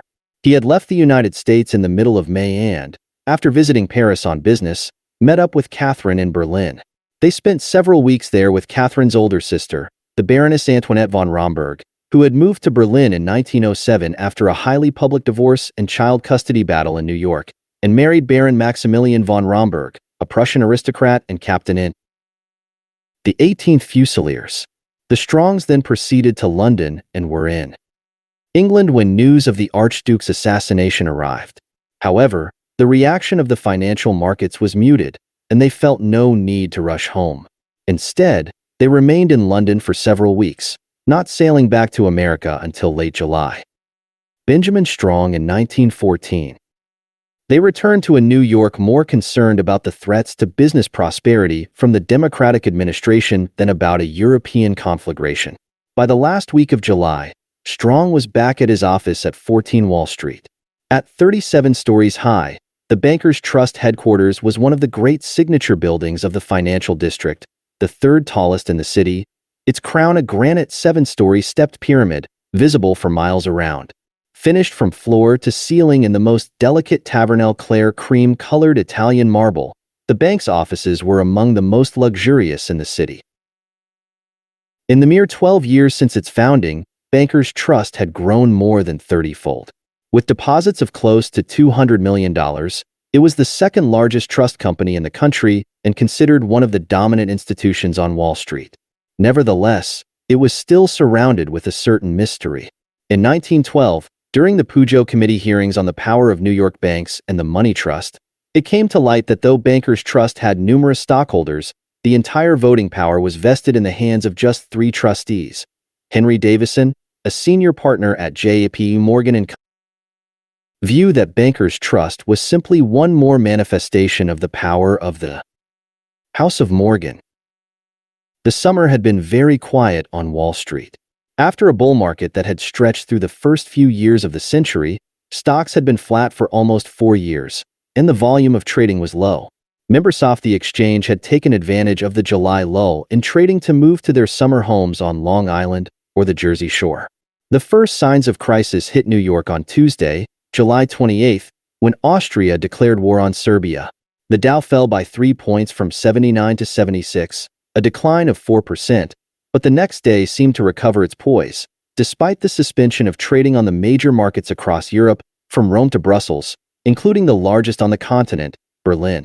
On Thursday, July 30th, the United States woke to news of a Russian general mobilization, and stocks experienced their single largest down day since the Panic of 1907, falling 7%.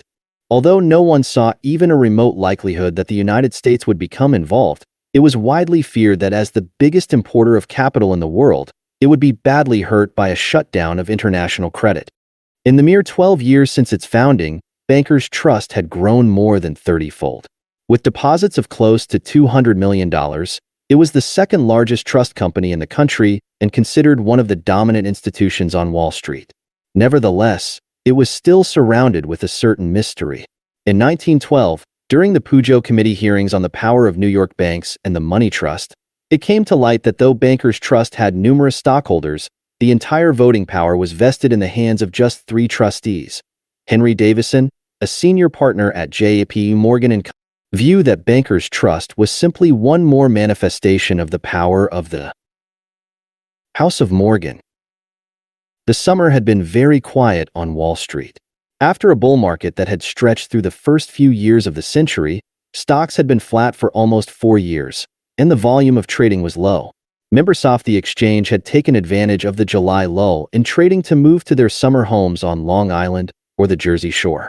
The first signs of crisis hit New York on Tuesday, July 28, when Austria declared war on Serbia. The Dow fell by 3 points from 79 to 76, a decline of 4%, but the next day seemed to recover its poise, despite the suspension of trading on the major markets across Europe, from Rome to Brussels, including the largest on the continent, Berlin.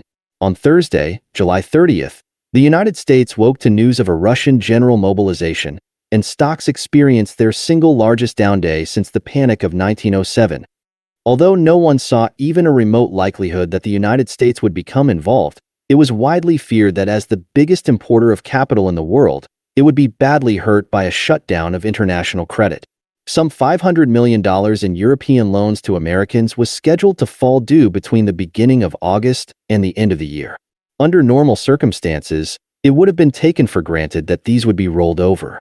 But in the current situation, there was a risk that European investors would demand immediate repayment, while at the same time exports might be hit because of threats to shipping. Over the next few days, the dollar, normally fixed at $4.86 to the pound, fell dramatically as American borrowers scrambled to cover their debts falling due with gold and European currencies, especially sterling. Late on Thursday, July 30th, Strong was summoned to a meeting at the temporary offices of J.P. Morgan & Co. Worried that they were dispersing to go out of New York, Jack Morgan declared that he was returning to the yacht party from which he had been summoned. Henry Davison said that he was leaving for his summer home on Long Island. But the following morning, once the news hit New York that even the London Exchange had been forced to suspend trading, the same bankers met again, this time joined by Frank Vanderlip of the National City Bank and Dwight Morrow, one of the new Morgan partners, and decided to close the New York Stock Exchange. To believe that they were not a factor. He had no inherited wealth. He had only just been made president of Bankers Trust at the comparatively young age of 41, and had not yet had the opportunity to accumulate a fortune of his own. In taking the job, he would have to resign every directorship he held. The salary he would receive, $30,000 per year, while very attractive, was a fraction of what he could make as the president of a large New York bank. His father-in-law was especially strongly opposed to his taking the job, saying, "Ben is not going to live on my money." Converse was reputed to be worth over $20 million, and Catherine stood to inherit a considerable fortune. The Strong's current lifestyle would, however, be impossible to sustain on his diminished income. Only the year before, the family, husband, wife, his 3 children from his first marriage, and his 2 daughters from his second, had moved into a luxurious 8,000-square-foot apartment in one of the city's most prestigious buildings, 903 Park Avenue, where apartments covered a full floor and rented for $15,000 a year. In early October, Strong was invited by Davison and Warburg for a weekend in the country. They both made the case to him that it was his duty to accept a post in which he could do more for the public good than anywhere else. Davison was a hard man to argue with, especially when Strong owed him so much. On October 5, 1914, the Federal Reserve Bank of New York formally announced that Benjamin Strong had been elected its first governor. L'Inspecteur de Finances. France, 1914. In Paris that summer, Émile Moreau, Director General of the Banque d'Algérie et Tunisie, the central bank for the French colonies of Algeria and Tunisia, was absorbed like everyone else in France in l'affaire Calos. It was the latest in a long chain of scandals that had done so much to embellish the politics of the Third Republic and provide such a wonderful source of entertainment for the French public. In early 1914, Le Figaro, a conservative newspaper, had launched a campaign against the introduction of an income tax by Joseph Calos, finance minister and leader of the Radical Party. On its front page, it ran some youthful love letters from Calos to a former mistress, the already married Berthe Gaydon, who had eventually divorced her husband, a high civil servant, to become the first Madame Calos. Much had happened since this correspondence.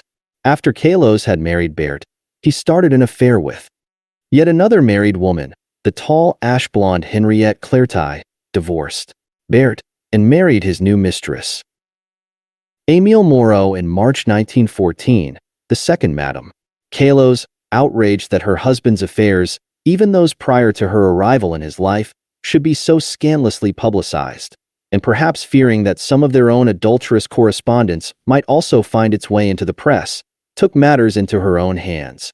At 3:00 p.m. on March 16th, She left her home, dressed in the most elegant clothes for a reception at the Italian embassy that evening. On the way, she stopped off at Gaston Renet, the elite gun shop on the right bank, bought a Browning automatic, proceeded to the offices of Le Figaro, waited an hour for Gaston Calmet, the editor, and confronting him, declared, "You know why I have come," and calmly pumped 6 shots into him at point-blank range from the pistol that was hidden in her expensive fur muffs, killing him instantly. The scandal split France and even provoked riots in Paris between supporters of Calos and right-wing agitators protesting the declining standards of the country's ruling classes. The trial began on July 20th, and the daily court proceedings dominated the headlines in every newspaper and captivated the city. Parisians, it seemed, were much more interested in the melodramatic mixture of adultery and moral corruption in high political circles, of Joseph Calos's extensive network of mistresses, of his seduction of the heretofore simple, shy, and retiring Henriette Calos, than in distant rumblings from the Balkans. For Moreau, the trial carried a special significance. He had been a student of Calos's at the École Libre des Sciences Politiques in the early 1890s, when Calos had been an up-and-coming glamorous young man, rich, flamboyant, and as inspector de finances, a member of the elite administrative corps founded by Napoleon to conduct audits over the financial affairs of the state. The École Libre des Sciences Politiques, Sciences Po as it was and still is known, was an expensive private graduate school, established in 1872 after the Franco-Prussian War. Its founder had sought to create an up-to-date training ground for the new governing elite of France, capable of resisting the democratic excesses of the early years of the Republic. The faculty was not composed of academics, but was drawn from highly placed politicians, civil servants, and businessmen. In its short life, Sciences Po had become the primary recruiting ground for the upper reaches of the civil service. While Moreau was at Sciences Po, all France, including the school, was split by the Dreyfus affair.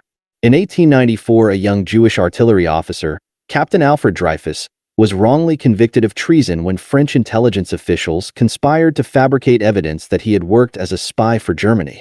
The ensuing scandal pitted an old France, insular, royalist, and Catholic, against a new France seeking to modernize itself, a France that was more cosmopolitan, liberal, and outward-looking.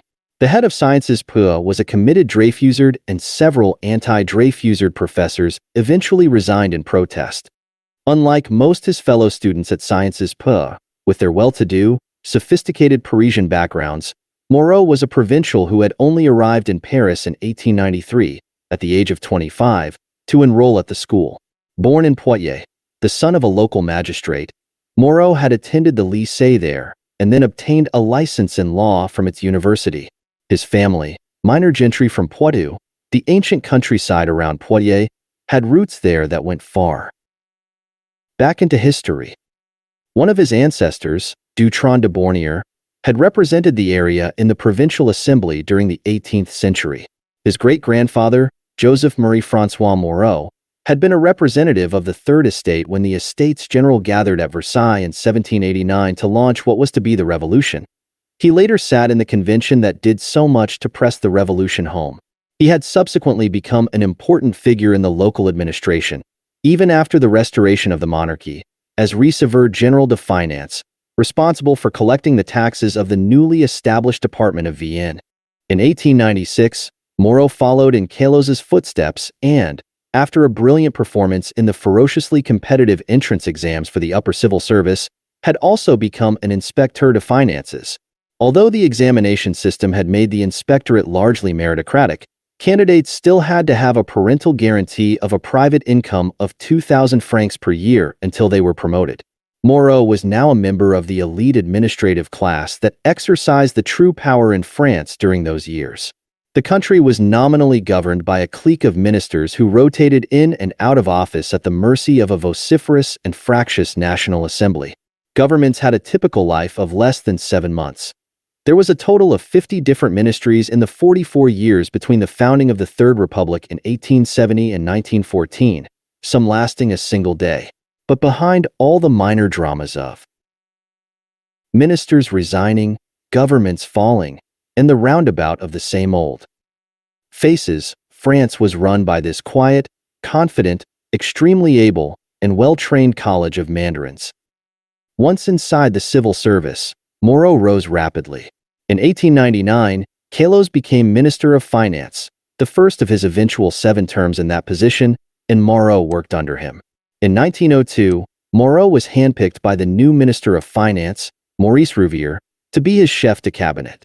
The cabinet was the minister's private secretariat, generally made up of his protégés and unusually promising junior civil servants who managed the full range of the minister's activities, dealt with his correspondence, acted as a liaison with his constituency, and prepared his briefing papers. To be chef de cabinet was to be the minister's principal aide and chief of staff, a role as much political as administrative. Rouvier, a moderate Republican, by profession a banker, was one of the most competent ministers of finance that the Third Republic produced. He also had an unfortunate capacity for getting involved in scandals. Indeed, he had the distinction of being tainted by the 2 best-known affairs of that squalid era. In 1887, it was revealed that Daniel Wilson, son-in-law of President Jules Grevy, had been selling decorations, including nominations to the Legion d'Honneur, from his office in the Élysée Palace. Rouvier was prime minister at the time, and though not directly implicated in the trafficking, was, along with the bewildered old president, forced to resign. Rouvier's exile was short-lived. 2 years later, he was back in government as Minister of Finance. In 1892, however, the Panama Canal Company went bankrupt and some 800,000 French investors lost $200 million. The investigation revealed a chain of corruption, slush funds, and influence peddling that wove through the high social and political circles of Paris. Rouvier was found to have had extensive dealings with 2 shadowy figures at the heart of the affair, the Baron Jacques de Renac, a German Jew with an Italian title, who then died in suspicious circumstances in what was implausibly declared to be suicide, and Cornelius Herz, a shady international adventurer and financier who promptly skipped the country. In the parliamentary inquiry that followed, Rouvier, accused along with 104 other deputies and countless journalists of accepting payoffs, defended himself by arguing that he had only accepted the money because he thought the project was in the national interest, and after all, his fortune had not increased abnormally in the process. Though insufficient evidence was produced to indict him, he was forced once more to resign and spent the next 10 years in the political wilderness. He had only just been rehabilitated when Moreau first went to work for him in 1902. Moreau never allowed Rouvier's strange conception of public ethics to get in the way of his admiration for the man. Willing though he was to concede that his beloved mentor had suffered from a curious incapacity to distinguish between private interests and public responsibilities, he brushed it off as no worse than that of any other politician of the time, an aspect of that general moral collapse, which was very common in political circles, and continued to express his undying gratitude and loyalty to Rouvier for the enormous generosity he had received as a young man. In 1905, Rouvier became prime minister for the second time, with Moreau as his principal aide and right-hand man. Within 2 months, the government was faced with a major international crisis. That March, the Kaiser, who had an unfortunate habit of speaking out of turn, paid a visit to Tangiers and in a challenge to French ascendancy in North Africa, proclaimed his support for Moroccan independence. Rouvier initially tried to negotiate with Germany, but the Kaiser, sensing France's weakness, kept increasing his demands. As the tensions mounted, Germany mobilized its reserves and France moved troops to the frontier. Over the next few months, Rouvier skillfully defused the crisis, not only retaining France's special position in Morocco, but also engineering a graceful exit from a confrontation with Germany and setting in train the first conversations with the British that would lead to the Anglo-French Entente. For Moreau, still only 36, it was a heady experience to be at the center of a great international storm. But it was the fate of Third Republic ministries to last only a few months, and the Rouvier government was soon voted out. During his more than 20 years in and out of office, Rouvier had made many enemies, not least because of his own shady financial dealings. With Rouvier out of power, these enemies now targeted Moreau. On his presenting himself for reassignment, he was not sent back to the Ministry of Finance, but seconded to the Banque d'Algérie, the Central Bank of Algeria and Tunisia, a minor financial institution compared to the Banque de France or the other great state banks. For a high-flying young official from the Ministry of Finance who had climbed his way to the center of things, it was a form of exile.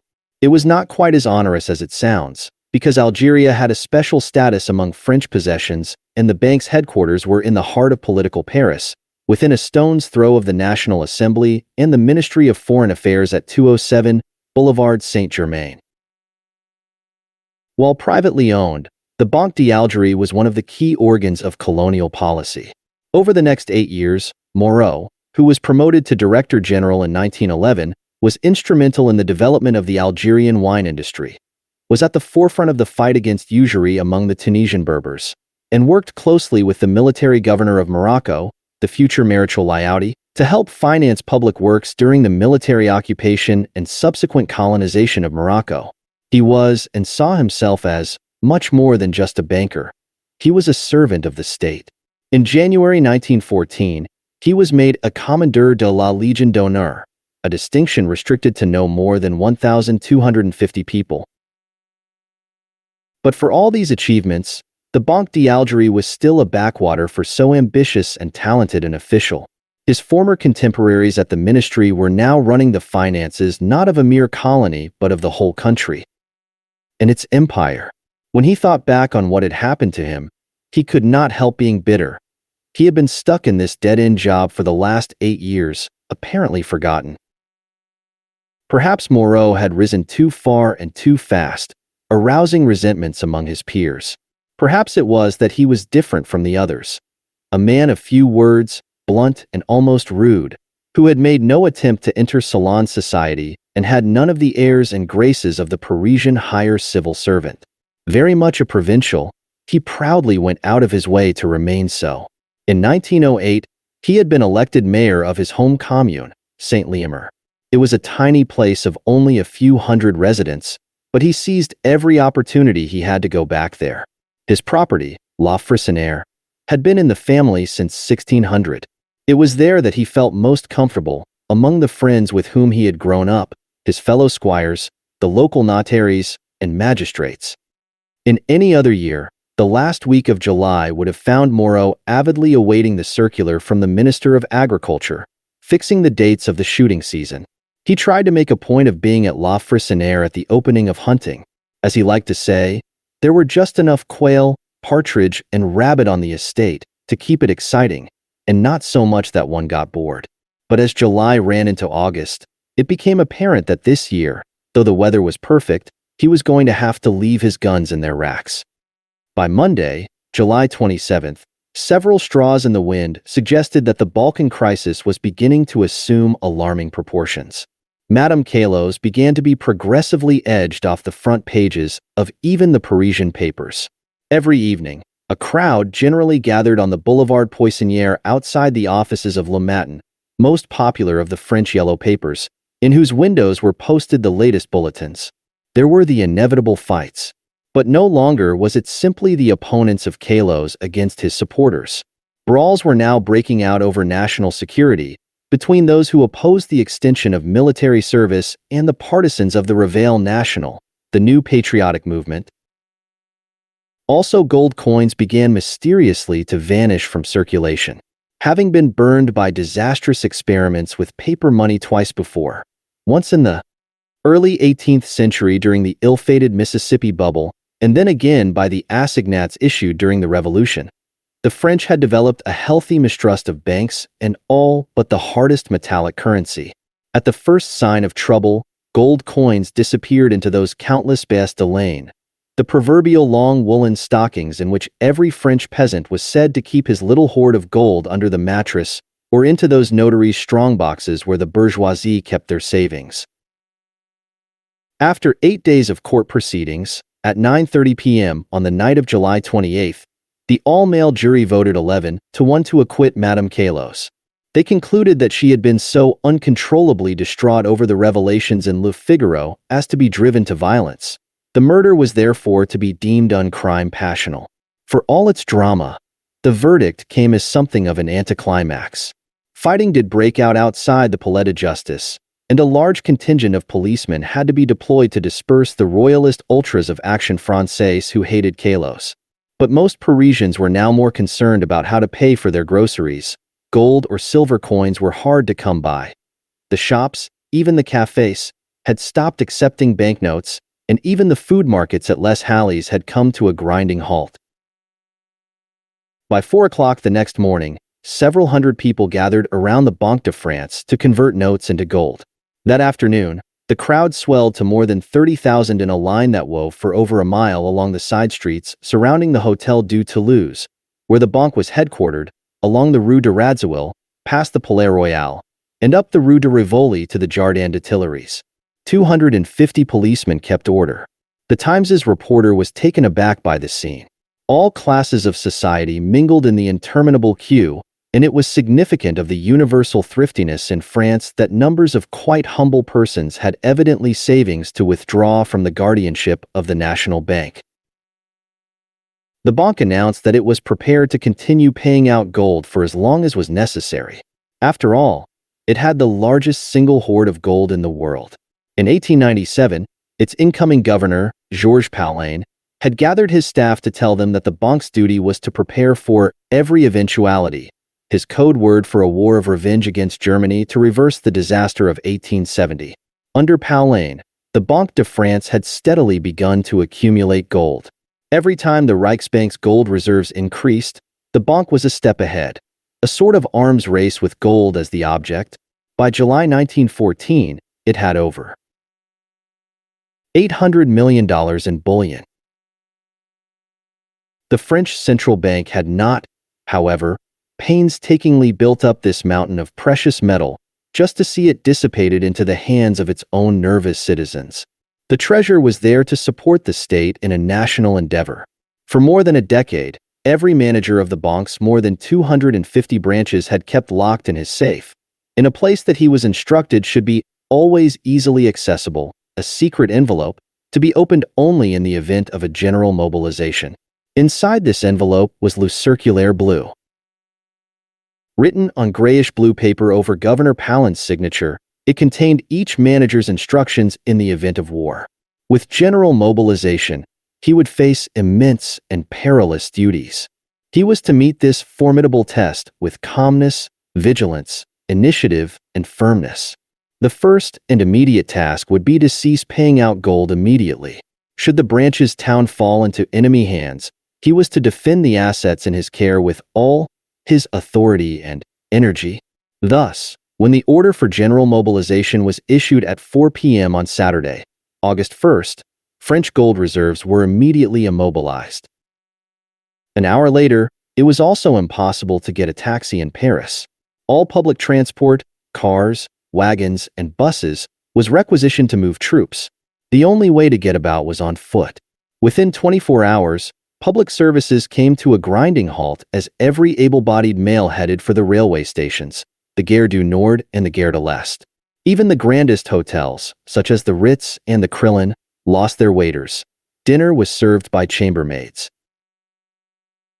Within days of the outbreak of war and for the next few weeks, an unnatural calm settled over the city as it basked gloriously in the August sunshine. The grand department stores for which Paris was famous were deserted. There was no traffic, the buses had disappeared to the front, and the metro ran only sporadically. Theaters and cinemas were closed. The cafes shut at 8 p.m., the restaurants at 9:30 p.m. Before the month was out, with all the foreigners gone, the big hotels lay empty. At the end of August, that silence was shattered. The German army swept through Belgium and across northern France in a great flanking movement around the French left wing, and by August 29th was just 25 miles from the city. Gunfire could be heard in Paris, and there were reports that German soldiers had been seen on the outskirts. The next day, a Sunday, a lone German plane circled overhead and dropped 3 bombs, filled with lead bullets, near the Gare de l'Est. No one was injured. On Monday, a second plane swooped across the rooftops and let go of its bombs near the Rue 4 Septembre, intending them, it was said, for the Banque de France. Again, only a few windows were broken. Few people, certainly not the Germans, were yet aware that on August 18th, with the invaders still 200 miles away in Brussels, the Banque de France had already set in motion its emergency plan. Paris, after all, had fallen to foreigners 3 times in the previous 100 years. Its gold reserves, 38,800 gold ingots and innumerable bags of coins valued at $800 million and weighing some 1,300 tons, had been shipped in the utmost secrecy by rail and truck to safety at prearranged sites in the Massif Central and the south of France. The massive logistical operation went off without a hitch until one of the trains carrying coins derailed at Clermont-Ferrand. 500 men had been required to get it back on the tracks, collect the money, and keep off curious spectators. By early September, the banks vaults in Paris were empty. 6. Money generals. Central banks, 1914 to 19. As the lights started to go out over Europe that fateful first week of August, every banker and finance minister seemed to be fixated not on military preparations or the movements of armies, but on the size and durability of his gold reserves.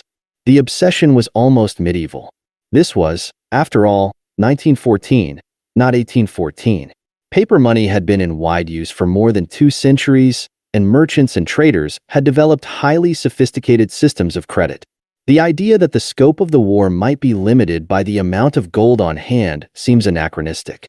Nevertheless, here was the London magazine United Empire declaring that it was the amounts of coin and bullion in the hands of the continental great powers at the outbreak of hostilities that would largely determine the intensity and probable duration of the war.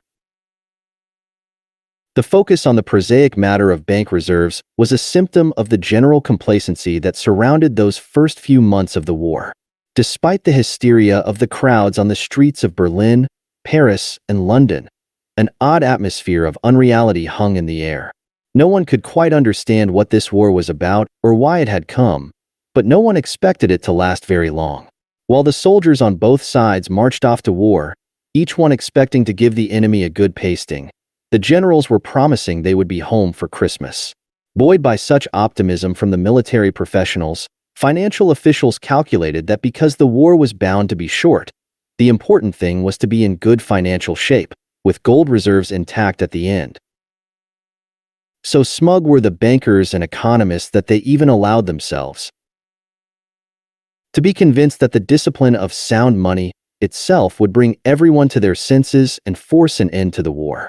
On August 30th, 1914, barely a month into the fighting, Charles Conant of the New York Times reported that the international banking community was very confident that there would not be the sort of unlimited issue of paper money and its steady depreciation, which had wrought such inflationary havoc in previous wars.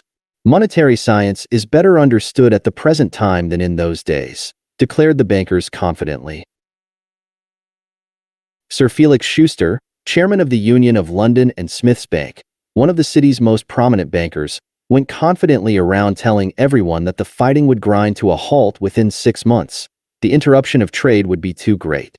John Maynard Keynes, then a 31-year-old economics don at King's College, Cambridge, who had made himself something of an overnight expert on war finance, announced to his friends in September 1914 that he was quite certain that war could not last more than a year, because by then the liquid wealth of Europe that could be utilized to finance the war would be used up, and he became quite angry at the stupidity of anyone who thought otherwise.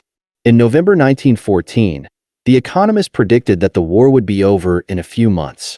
That same month, at a dinner party in Paris given in honor of the visiting British Secretary of State for War, Field Marshal Lord Kitchener, the French finance minister, confidently proclaimed that the fighting would have to be over by July 1915 because money would have run out. And it was not only the Allied experts who were so blinkered. The Hungarian finance minister, Baron János Teleszky, when questioned in the cabinet about how long his country could pay for the war, replied 3 weeks. And so as the financiers of Europe watched their continent slip toward Armageddon, its credit system collapsing onto itself, world stock markets closing their doors, and the gold standard grinding to a halt, they clung to the illusion that global commerce would be disrupted only briefly and the world would rapidly return to business as usual. Few imagined that they might be witnessing the last and dying convulsions of an entire economic order. The experts seem to have forgotten that among the first casualties of war is not only truth, but also sound finance. None of the big wars of the previous century, for example, the Napoleonic Wars or the American Civil War, had been held back by a mere lack of gold. These had been fights to the death in which the belligerents had been willing to resort to everything and anything: taxes, borrowing, the printing of ever larger quantities of money, to raise the cash to pay for the war. By the end of 1915, 18 million men were mobilized across Europe. On the Western Front, two gigantic armies, 3 million men from the Allied nations and 2.5 million Germans, sat stalemated, bogged down in trenches along a 500-mile front stretching from the Channel through Belgium and France to the Swiss border. Like a giant sleeping reptile stretched across the face of Western Europe, the front remained immobile. By a perverse sort of logic, as hundreds of thousands of men were led to the slaughter, their terrible sacrifice was called upon to justify pressing on, and the carnage generated its own momentum. Still, the complacency of those first few months took a long time to evaporate. Even into 1916, the dogma that this would be a short war lingered as general after general predicted victory in another 6 months. By then the 5 major powers, Britain, France, Russia, Germany, Austria-Hungary, were spending a massive $3 billion each month, nearly 50% of their collective GDP. No other war in history had absorbed so much of the wealth of so many nations at one time. Countries varied in how they raised the funds. Nevertheless, there were certain common themes. To pay for such a gigantic effort by taxation alone would have entailed tax rates at confiscatory levels and was therefore impossible. Daunted by the task, none of the governments even tried, and taxes accounted for but a tiny fraction of the new money raised. Instead, the belligerents resorted principally to borrowing. Once they had exhausted every potential source of loans, they relied on a technique almost as old as war itself: inflation. Unlike medieval kings, however, who accomplished this either by shaving pieces of gold and silver off the outer edge of their coins, a practice known as clipping, or of issuing coinage made of cheaper alloys, currency debasement, governments in the Great War turned to their central banks, often relying on complex accounting ruses to disguise the process. Central banks, in turn, abandoning their long-standing principle of only issuing currency backed by gold, simply printed the money. Of all the European countries at war, Britain, in an effort to live up to its long history of fiscal prudence, was the most responsible in its financial policies. In 4 years of fighting, the government spent a total of $43 billion on the war effort, including $11 billion in loans, which it funneled to its poorer continental allies, principally France and Russia. To pay for all this, it raised about $9 billion, or 20%, through additional taxes and almost $27 billion by long-term borrowing, both domestically and in the United States. The remainder it borrowed from banks, including a large chunk from the Bank of England. As a result, the quantity of money in circulation within Britain doubled in 4 years, doubling prices with it. Turning to the Bank of England for money was not as unprecedented a policy as city bankers reared on 19th-century principles of finance liked to think. For the bank had been originally created, in fact, not to regulate the currency but to help pay for a war. In 1688, James II, the last Catholic king of England and Scotland, was driven from his throne, having alienated much of his people by attempting to restore Roman Catholicism as the official religion of the country. In his place, Parliament invited his daughter Mary and her husband, William of Orange, both Protestants, to assume the crown. James found sanctuary at the court of Louis XIV of France, who used the Glorious Revolution as a pretext to launch against England what was to be grandly named the War of the League of Augsburg. In 1694, after several years of fighting a country many times its size, England found itself close to bankruptcy. A group of city merchants, all Protestants, many of them French Huguenots only very recently compelled to leave France by Louis XIV's repudiation of tolerance for Protestants, approached the Chancellor of the Exchequer, Charles Montague, offering to lend the government £1.2 million in perpetuity at an interest rate of 8%.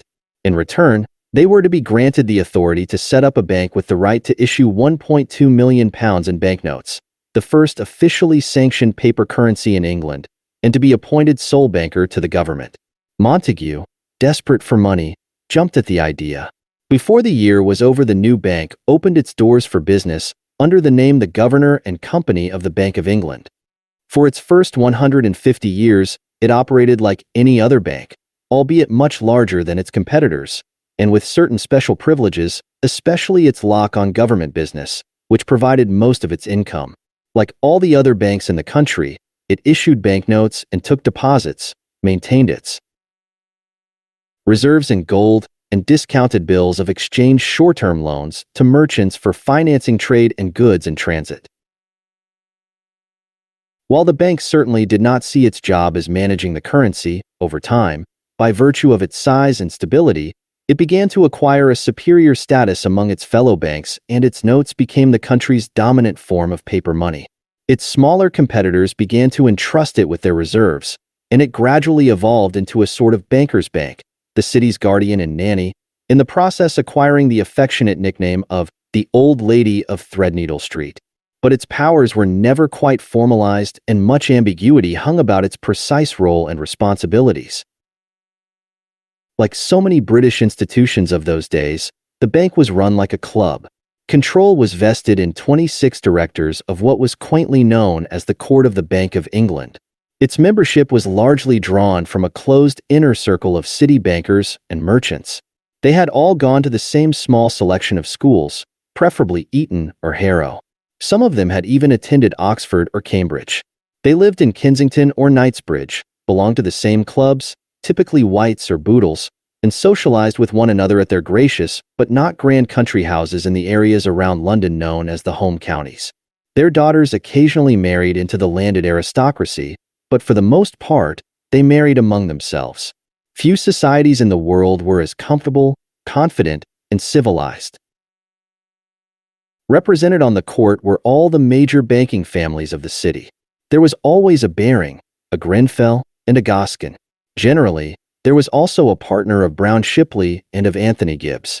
Although the group included the usual smattering of baronets and even the occasional peer, none of the great landed families of Britain were represented. They went into politics. Only once had there been a Jew on the court of the Bank of England, and that was, of course, Alfred de Rothschild, who had been elected in 1868 and resigned in 1889. Directors were generally invited to join in their late 30s and were appointed for life, or at least until the onset of senility. Many were in their 70s or 80s, and some had been on the court for over half a century. It was part-time work and not too onerous. They met once a week. In addition, each director had to take his turn on the Committee of Daily Waiting, which required that each day 3 of the 26 directors be physically present at the bank, responsible for the keys to the vaults, auditing the securities held there, and dining with the commander of the bank piquet, the brigade of guards detachment that marched nightly from its barracks in Knightsbridge to protect the bank. For these duties, a director received an annual honorarium of the equivalent of $2,500, equivalent to the annual pay of a colonel in the Guards or the stipend of a canon of Westminster. Among the court's offices, only the governorship and the deputy governorship were full-time positions. Those who filled those posts were required to take a temporary leave of absence from their own businesses. Each member of the court was given a chance, indeed was expected, to become deputy governor for 2 years, and then governor for 2 years more. To be the governor of the Bank of England in the 19th and early 20th century was therefore not a mark of any particular merit, but merely a sign of the right pedigree, patience, longevity, and the luxury of having a sufficiently profitable business with partners willing to let one take 4 years' leave. It was the principle of Buggin's turn. At the end of his term, terms were very rarely extended and then only for 1 year. A retiring governor simply went back to being an ordinary member of the court until he died or became embarrassingly incoherent. As Walter Bagehot, the great 19th century editor of The Economist who reveled in the quaint paradoxes of English life, described them, members of the court were generally quiet, serious men, who have a good deal of leisure. Indeed, he felt it an ominous sign for a private banker to be fully employed. If such a man is very busy, it is a sign of something wrong. Either he is working at detail, which subordinates would do better, and which he had better leave alone, or he is engaged in too many speculations, and so may be ruined. These arrangements, according to Bagehot, put the financial stability of London and, as a consequence, the world in the hands of a shifting executive, a board of directors chosen too young for it to be known whether they are able, a committee of management in which seniority is the necessary qualification and old age the common result. It was a strange, even eccentric way of doing things for the most important financial institution in Britain, in fact in the world, to be in the hands of a group of amateurs, men who generally would have preferred to be doing something else but who viewed the years they devoted to steering the bank as a form of civic duty. Though the directors of the bank were charged with governing the supply of credit in Britain and by extension around the globe, they did not pretend to know very much about economics, central banking, or monetary policy. An economist of the 1920s once described them as resembling ship captains who not only refused to learn the principles of navigation, but believed that these were unnecessary. To the extent that they did espouse a systematic doctrine of monetary policy, it was the real Bill's theory of credit that we now consider clearly fallacious. This held that provided banks, including the Bank of England, only made loans to finance inventories of goods, such as bales of cotton, or rolls of paper, truckloads of copper wire or steel girders, rather than for financial speculation in stocks and bonds, or for long-term investments, then no inflation could result. It is simple to see why this is nonsense.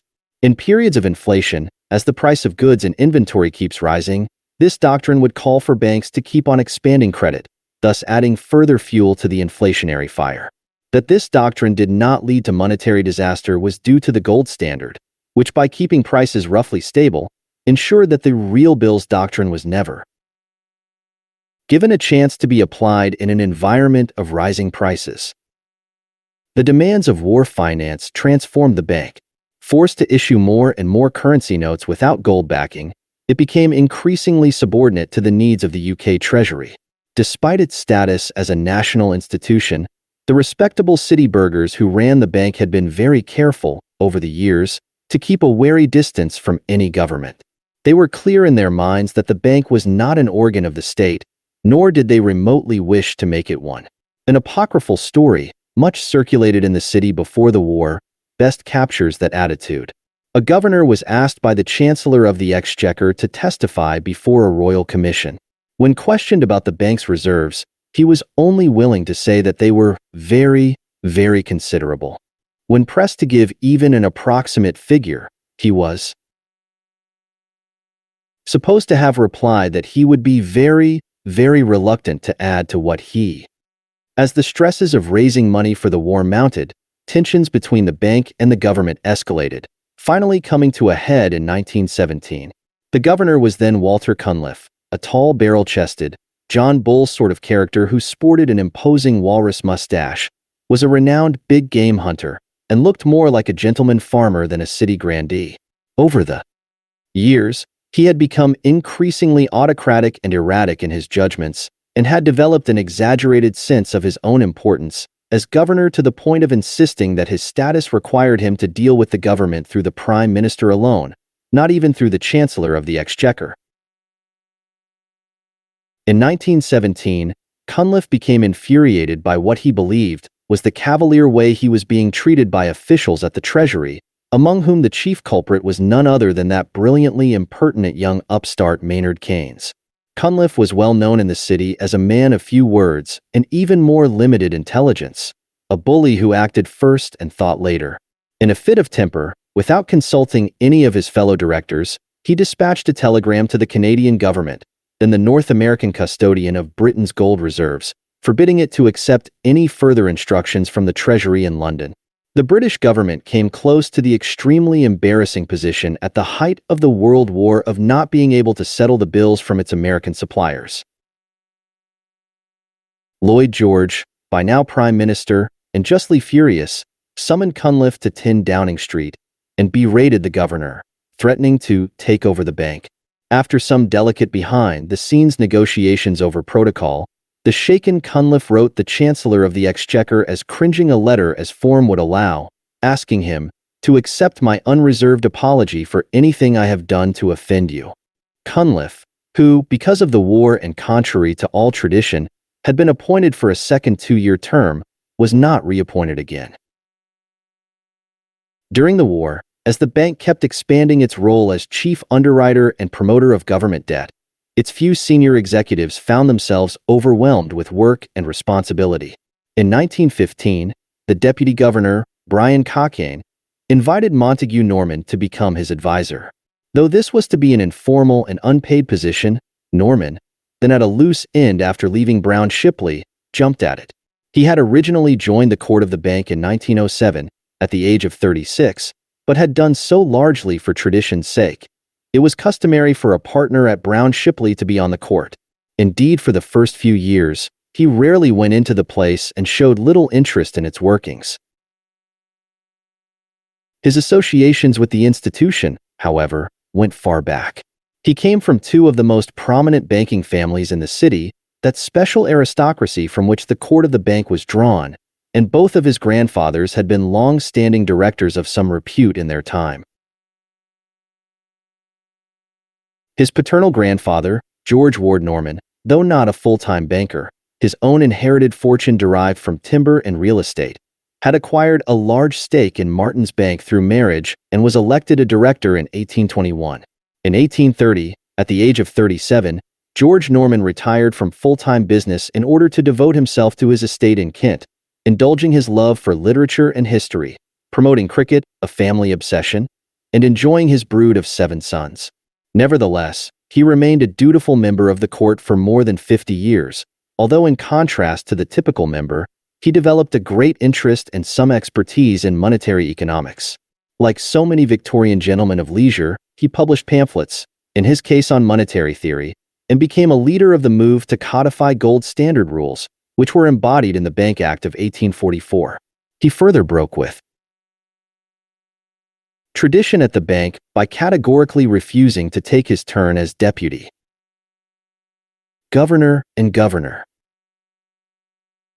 Unable to see any reason why he should tear himself away from the many enjoyments of life to inflict upon himself the unnecessary responsibilities and burdens of office, he claimed that his nerves could not cope with the tensions, a curious hint of the troubles that his grandson would face. Norman's maternal grandfather, Sir Mark Collett, was very different. A self-made man, he had begun his career as a clerk in a merchant house and moved to New York in 1849. On his return to England 2 years later, he joined the firm of Brown Shipley, the British arm of the merchant banking house of Brown Brothers of New York and Baltimore, and eventually became senior partner in London. Elected to the court of the Bank of England in 1866, he dutifully served his turn as governor and was knighted for his services. Few people were surprised that with this sort of pedigree, Montague Norman should end up at the bank. Nevertheless, when he joined in 1915, he had had only a short and not particularly illustrious career as a merchant banker and was not very well known in the city. In his first few weeks, Lord Cunliffe, then governor, was heard to remark, "There goes that queer-looking fish with the ginger beard again.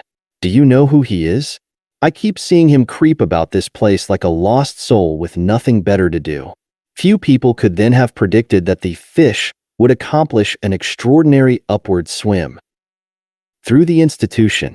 Nothing in his background suggested that he would be well suited to the work of a central banker. Within 3 years, however, he was elected deputy governor and 2 years later became governor, a post he would eventually hold for an unprecedented 24 years. In government hands. If Britain was the most responsible of the belligerents, its ally France balanced it out by choosing to be the most feckless. The French government spent a total of $30 billion on its war effort. Few nations resisted paying their taxes more vigorously than the people of France. They seemed to view even the slightest official inquiry as to their financial circumstances as an unjustified intrusion by the state into the most holy recesses of private life, and an infringement of their fundamental rights as citizens.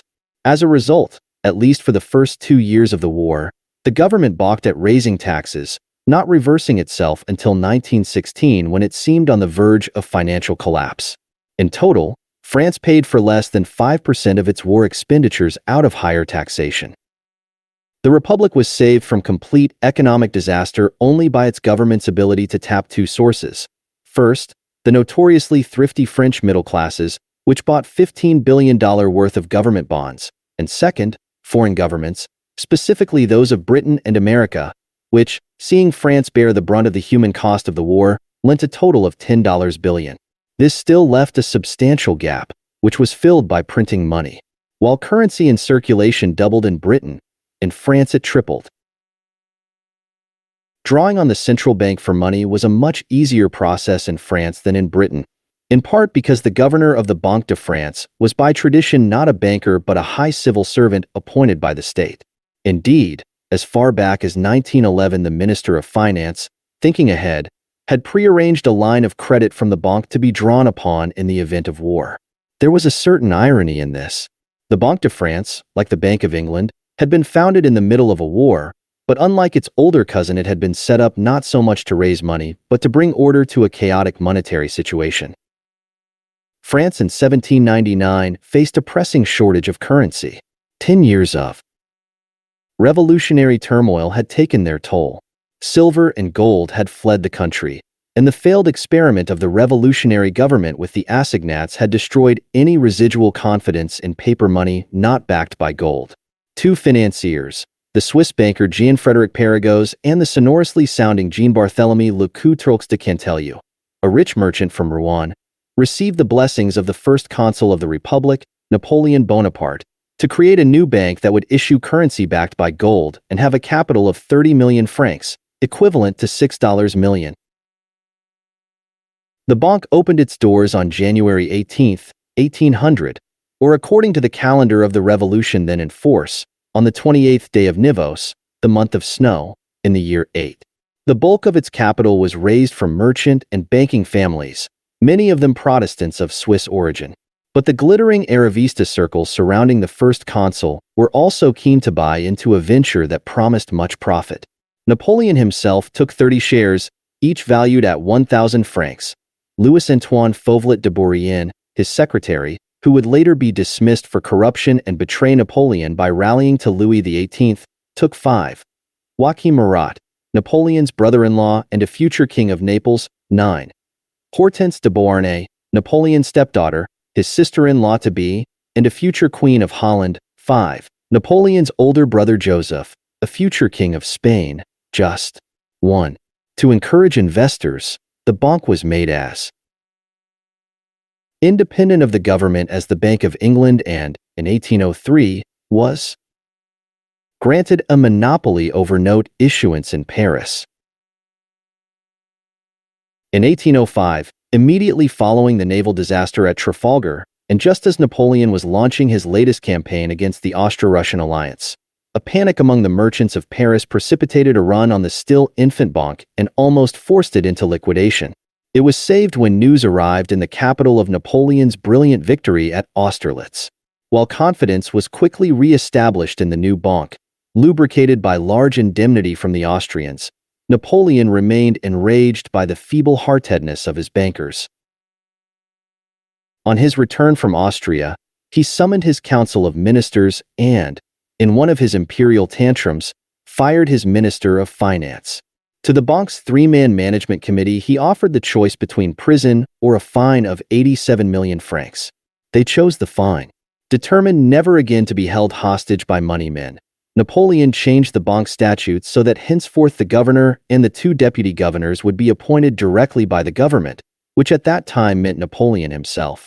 He declared at the time, "The bank does not belong only to its shareholders, but also to the state. I want the bank to be sufficiently in government hands without being too much so." For Émile Moreau, the war meant a continuation of his exile at the head of the Banque d'Algérie. In 1914, after Henriette Caillois's acquittal, he must have secretly harbored some hope of returning to the Ministry of Finance on his mentor Caillois's coattails. But this was quickly squashed with the outbreak of war, for Caillois, always viewed as soft on Germany, was not invited into the war government. Indeed, Caillois made things even worse for himself during the war. With his characteristic bad judgment, he became embroiled in 1916 with a shady bunch of characters who were trying to negotiate a back-channel settlement with Germany. One of these, Paul Bialello Pasha, a confidence trickster in the joint service of the Egyptian Khedive and German intelligence, was arrested in 1917, tried, and shot for espionage. In the ensuing spy mania that seethed through France, Calos himself was accused of treason. Deprived of his parliamentary immunity, he was jailed in early 1918. He would finally be brought to trial before the Senate, sitting as a High Court of Justice in 1920. Though acquitted of treason, a capital offense, he would be found guilty of imprudent conversations with the enemy and condemned to 3 years imprisonment, 5 years deprivation of civil rights, and a peculiarly French punishment, interdiction de séjour, banishment from Paris, a somewhat archaic penalty. Usually reserved for drug addicts, white slavers, and thugs. Watching the tragic, almost comical, antics of his old leader, there must have been times when Moreau felt that he had been cursed in his choice of mentors. Though the Banque d'Algérie was called upon to play a modest role in financing the war effort, it supplied some $200 million in loans to the government. This was small compared to the $4 billion provided by its larger and more prestigious sibling, the Banque de France. By 1919, Moreau had almost reconciled himself to serving out his time until retirement in the backwaters of the Banque d'Algérie. Obedience and subordination. Germany's strategy for paying for its military effort was dominated by the absolute conviction of the men around the Kaiser that the war would be short, that the Reich would prevail, and that it would then present the bill to the vanquished. The German government raised barely 10% of the $47 billion it spent on the war from taxes. And because Germany lacked Britain's sophisticated financial market, France's great reserve army of middle-class savers, or a rich ally across the ocean willing to lend it vast amounts of money, it had to resort to an unusually high degree of inflationary finance. Whereas during the war, money in circulation doubled in Britain and tripled in France, in Germany it went up fourfold. The architects of this disastrous policy were paradoxically two of the most competent financial officials in all Europe: Karl Helfrich, the secretary of the Reich Treasury Office, the imperial German equivalent of Minister of Finance, and Rudolf von Havenstein, the aristocratic head of the Reichsbank. Helfrich, the most famous economist in Germany, was a professor who before the war had written one of the best works anywhere on monetary economics, Das Geld, which had been through 6 editions and had been translated into numerous languages, including Japanese. Von Havenstein, a lawyer by training, did not have the same background but was universally acknowledged to be one of the most dedicated, upstanding, and loyal officials in the entire Reich. With his piercing eyes, long and luxuriant, well-waxed whiskers, and pointed beard, he looked like the impresario of a Victorian music hall. In fact, like his 2 predecessors as president of the Reichsbank, he was a typical product of the higher reaches of the imperial civil service. Born into the Prussian gentry in 1857, of a landowning family from Brandenburg, he studied law and became a county court judge.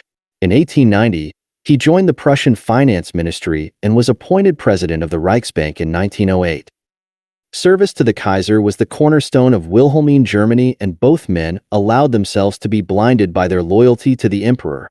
All the easier in Helfrich's case because he was an extreme right-wing nationalist and a fervent believer in the glorious destiny of the German people and the historic mission of their leader.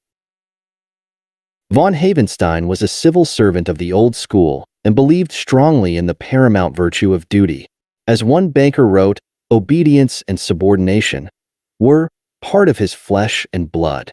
While the Reichsbank was legally owned by private shareholders, von Havenstein and all his top officials were responsible to a board comprised of politicians, the imperial chancellor and 4 members representing the federal German states. The structure had been put in place by the founder of the Reichsbank, Count Otto von Bismarck, a man who above all understood power. Aside from the accumulation of an enormous personal fortune, Bismarck showed little interest in economics. However, when the Reichsbank was being formed in 1871, his own private banker and confidant, Gershon Bleikroder, warned him that there would be occasions when political considerations would have to override purely economic judgments, and as such, times 2 independent a central bank would be a nuisance. Thus, even though the German money supply ballooned during the war and prices more than quadrupled, the inflation rate exceeded 40% a year. Von Havenstein became something of a national hero. He was showered with honors and decorations, immensely popular with the public, and the Kaiser even affectionately nicknamed him with the engaging pun Geld Marshal, the money general.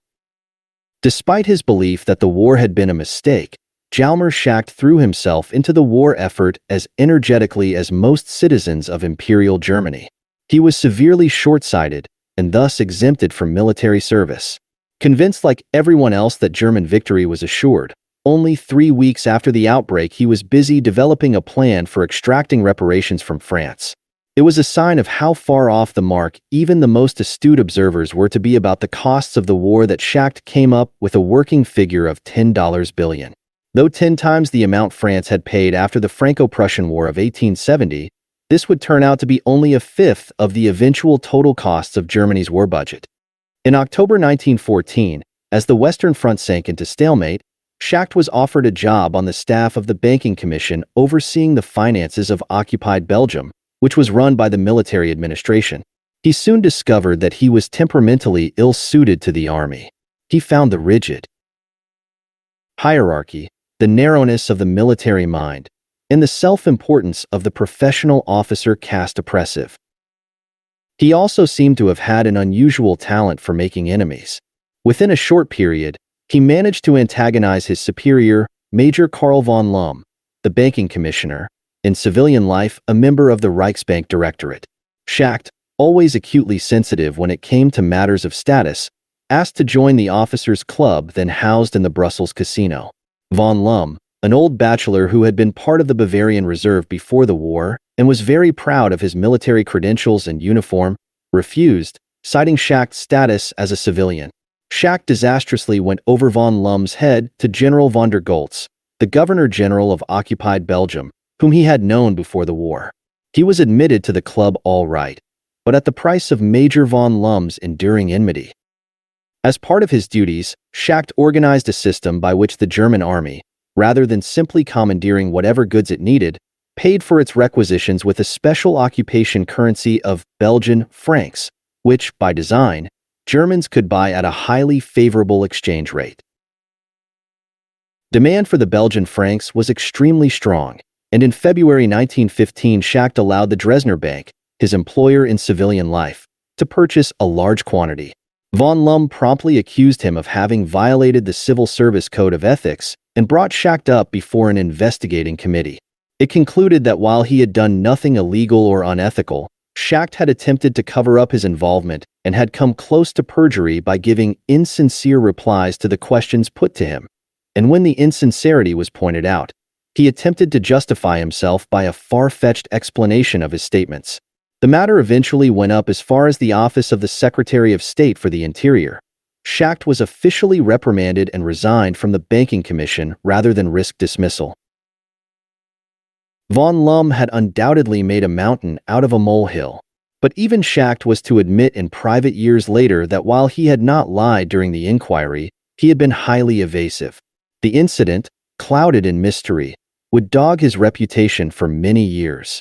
Rumors circulated that he had embezzled large amounts of money or had personally profited from his access to state secrets. After war service that had lasted barely 9 months, Schacht returned to his banking career. Once again, his overweening ambition got the better of him. Back at the Dresdner Bank, he pressed too hard for promotion to the board, was rebuffed, and had no option but to resign. He moved on to become a director of the National Bank, a well-regarded, if sleepy, second-tier firm based in Berlin. As for so many Germans, the war was a grim time for the Schacht family. He lost 2 of his brothers, Olaf, from disease, and William, the youngest, at the Battle of the Somme. Food was scarce. They had to grow their own vegetables and acquired a goat, which they learned to milk, and times were hard. A scouting trip. For the United States, the war was a windfall. European demand for American materials and supplies soared, setting off an enormous boom. Though these purchases were partly financed by Britain's and France's borrowing some $2 billion a year within the United States, the net effect led to massive influx of gold into America, swelling its bullion reserves from under $2 billion to $4 billion. Because of the operation of the gold standard, the influx of gold created an unusual expansion of credit, and the U.S. money supply doubled. During those first few years of its existence, the Federal Reserve System found itself overwhelmed. It was trying to build up its staff. It had no experience as an institution in monetary affairs, and being the product of countless political compromises, its charter was riddled with contradictions. Benjamin Strong, governor of the Federal Reserve Bank of New York, was quick to exploit the uncertainty about who was in charge. While the New York Fed, as it would come to be called, was on paper merely one among the 12 regional Federal Reserve banks and theoretically under the supervision of the Federal Reserve Board in Washington, a body made up of political appointees, it was by a long way the largest of the reserve banks, and Strong, not a man to wait upon orders, made himself the chief pilot of the whole system. By virtue of his connections among New York bankers, his background as one of the original architects of the system, and most important, his personality, he came to dominate discussions of monetary and financial policy. As more and more gold accumulated in the various Federal Reserve banks, Strong had two big fears. One was that at the end of the war, this gold would all pour back to Europe, radically destabilizing the U.S. banking system. The other was that the gold would stay, potentially causing a shortage of reserves in Europe and threatening even greater inflation at home. In either case, he recognized that the Fed would be unable to handle the disruptions on its own and would have to coordinate its response with the European central banks. And so in February 1916, he decided to make a scouting trip to Europe. As he arrived, the war, which had been going on for 18 months, was about to enter its bloodiest year. The actual fighting in Western Europe was restricted to a narrow corridor through Belgium and eastern France, and life in London or Paris, while austere, was not especially dangerous.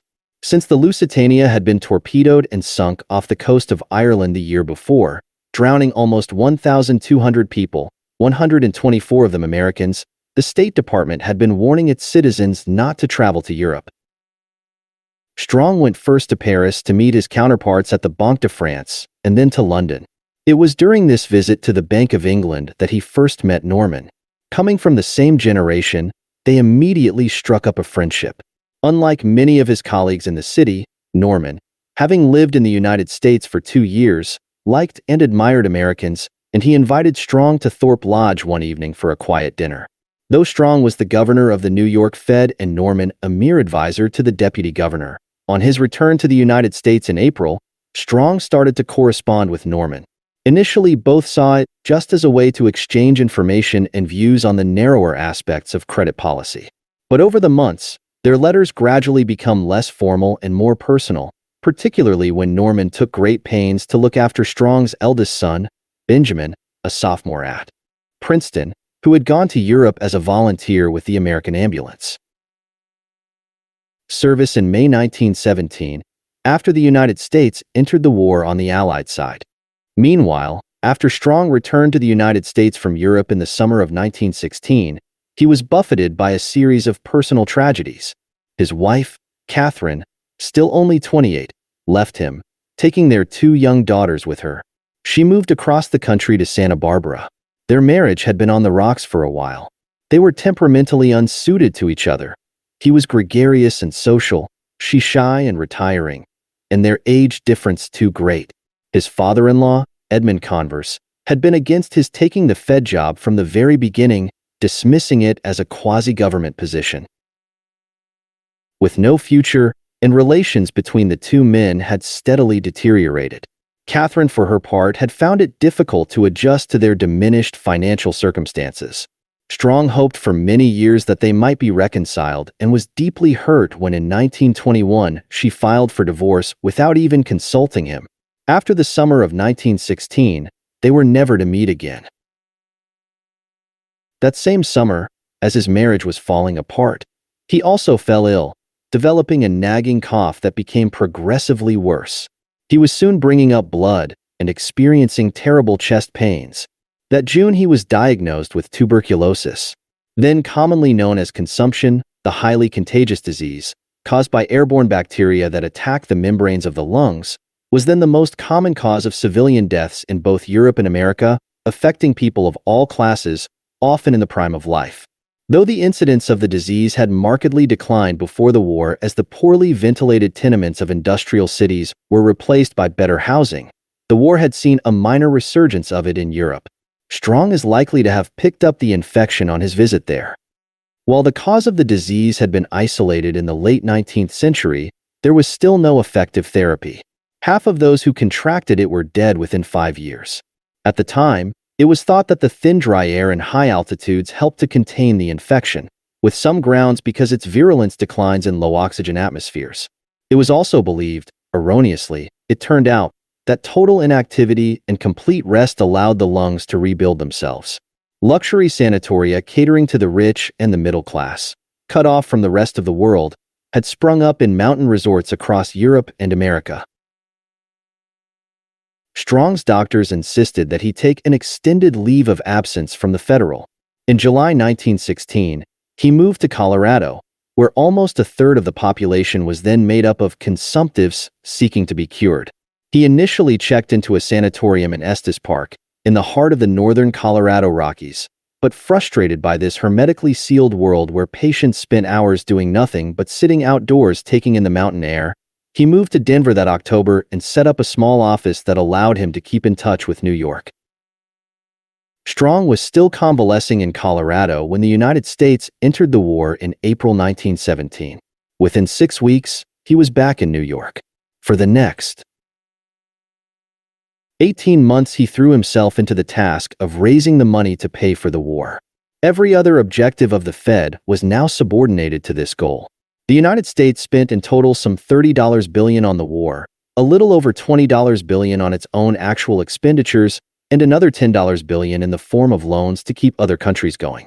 Determined to avoid the mistakes that had been made in financing the Civil War, the Secretary of the Treasury, William McAdoo, who also happened to be the president's son-in-law, launched an aggressive program to induce the American public to purchase war debt. The Fed, as banker to the government, was responsible for selling these so-called Liberty bonds, which eventually brought in close to $20 billion, about half of this raised by the New York Federal. Taking the lead in organizing the high-pressure campaigns in New York to stir public enthusiasm for the bonds, Strong suddenly found himself thrust into the limelight.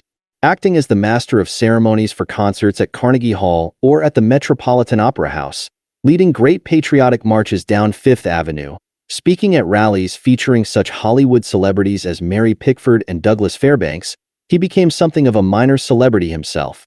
Publicity stunts were a signature of these campaigns. On one occasion, Strong and the other organizers had trenches dug in the Sheep Meadow in Central Park, much to the outrage of conservationists, to show how soldiers were living on the Western Front. To kick off another campaign, they arranged for every air raid siren, police alarm, tugboat whistle, fire engine bell, and ship foghorn across the city to be turned on for 5 minutes. By the time the war drew to a close, the Fed was a transformed institution. While it was not completely immune from the pressures of war finance, unlike so many European central banks, it had resisted purchasing government bonds directly and only indirectly helped to fuel the expansion in money supply. It had therefore secured some credibility. More important, the war had irrevocably changed the economic and financial position of the United States in relation to the rest of the world. The Fed, which barely existed in 1914, now sat on the largest reservoir of gold bullion in the world, making it potentially the dominant player if and when the international gold standard was restored.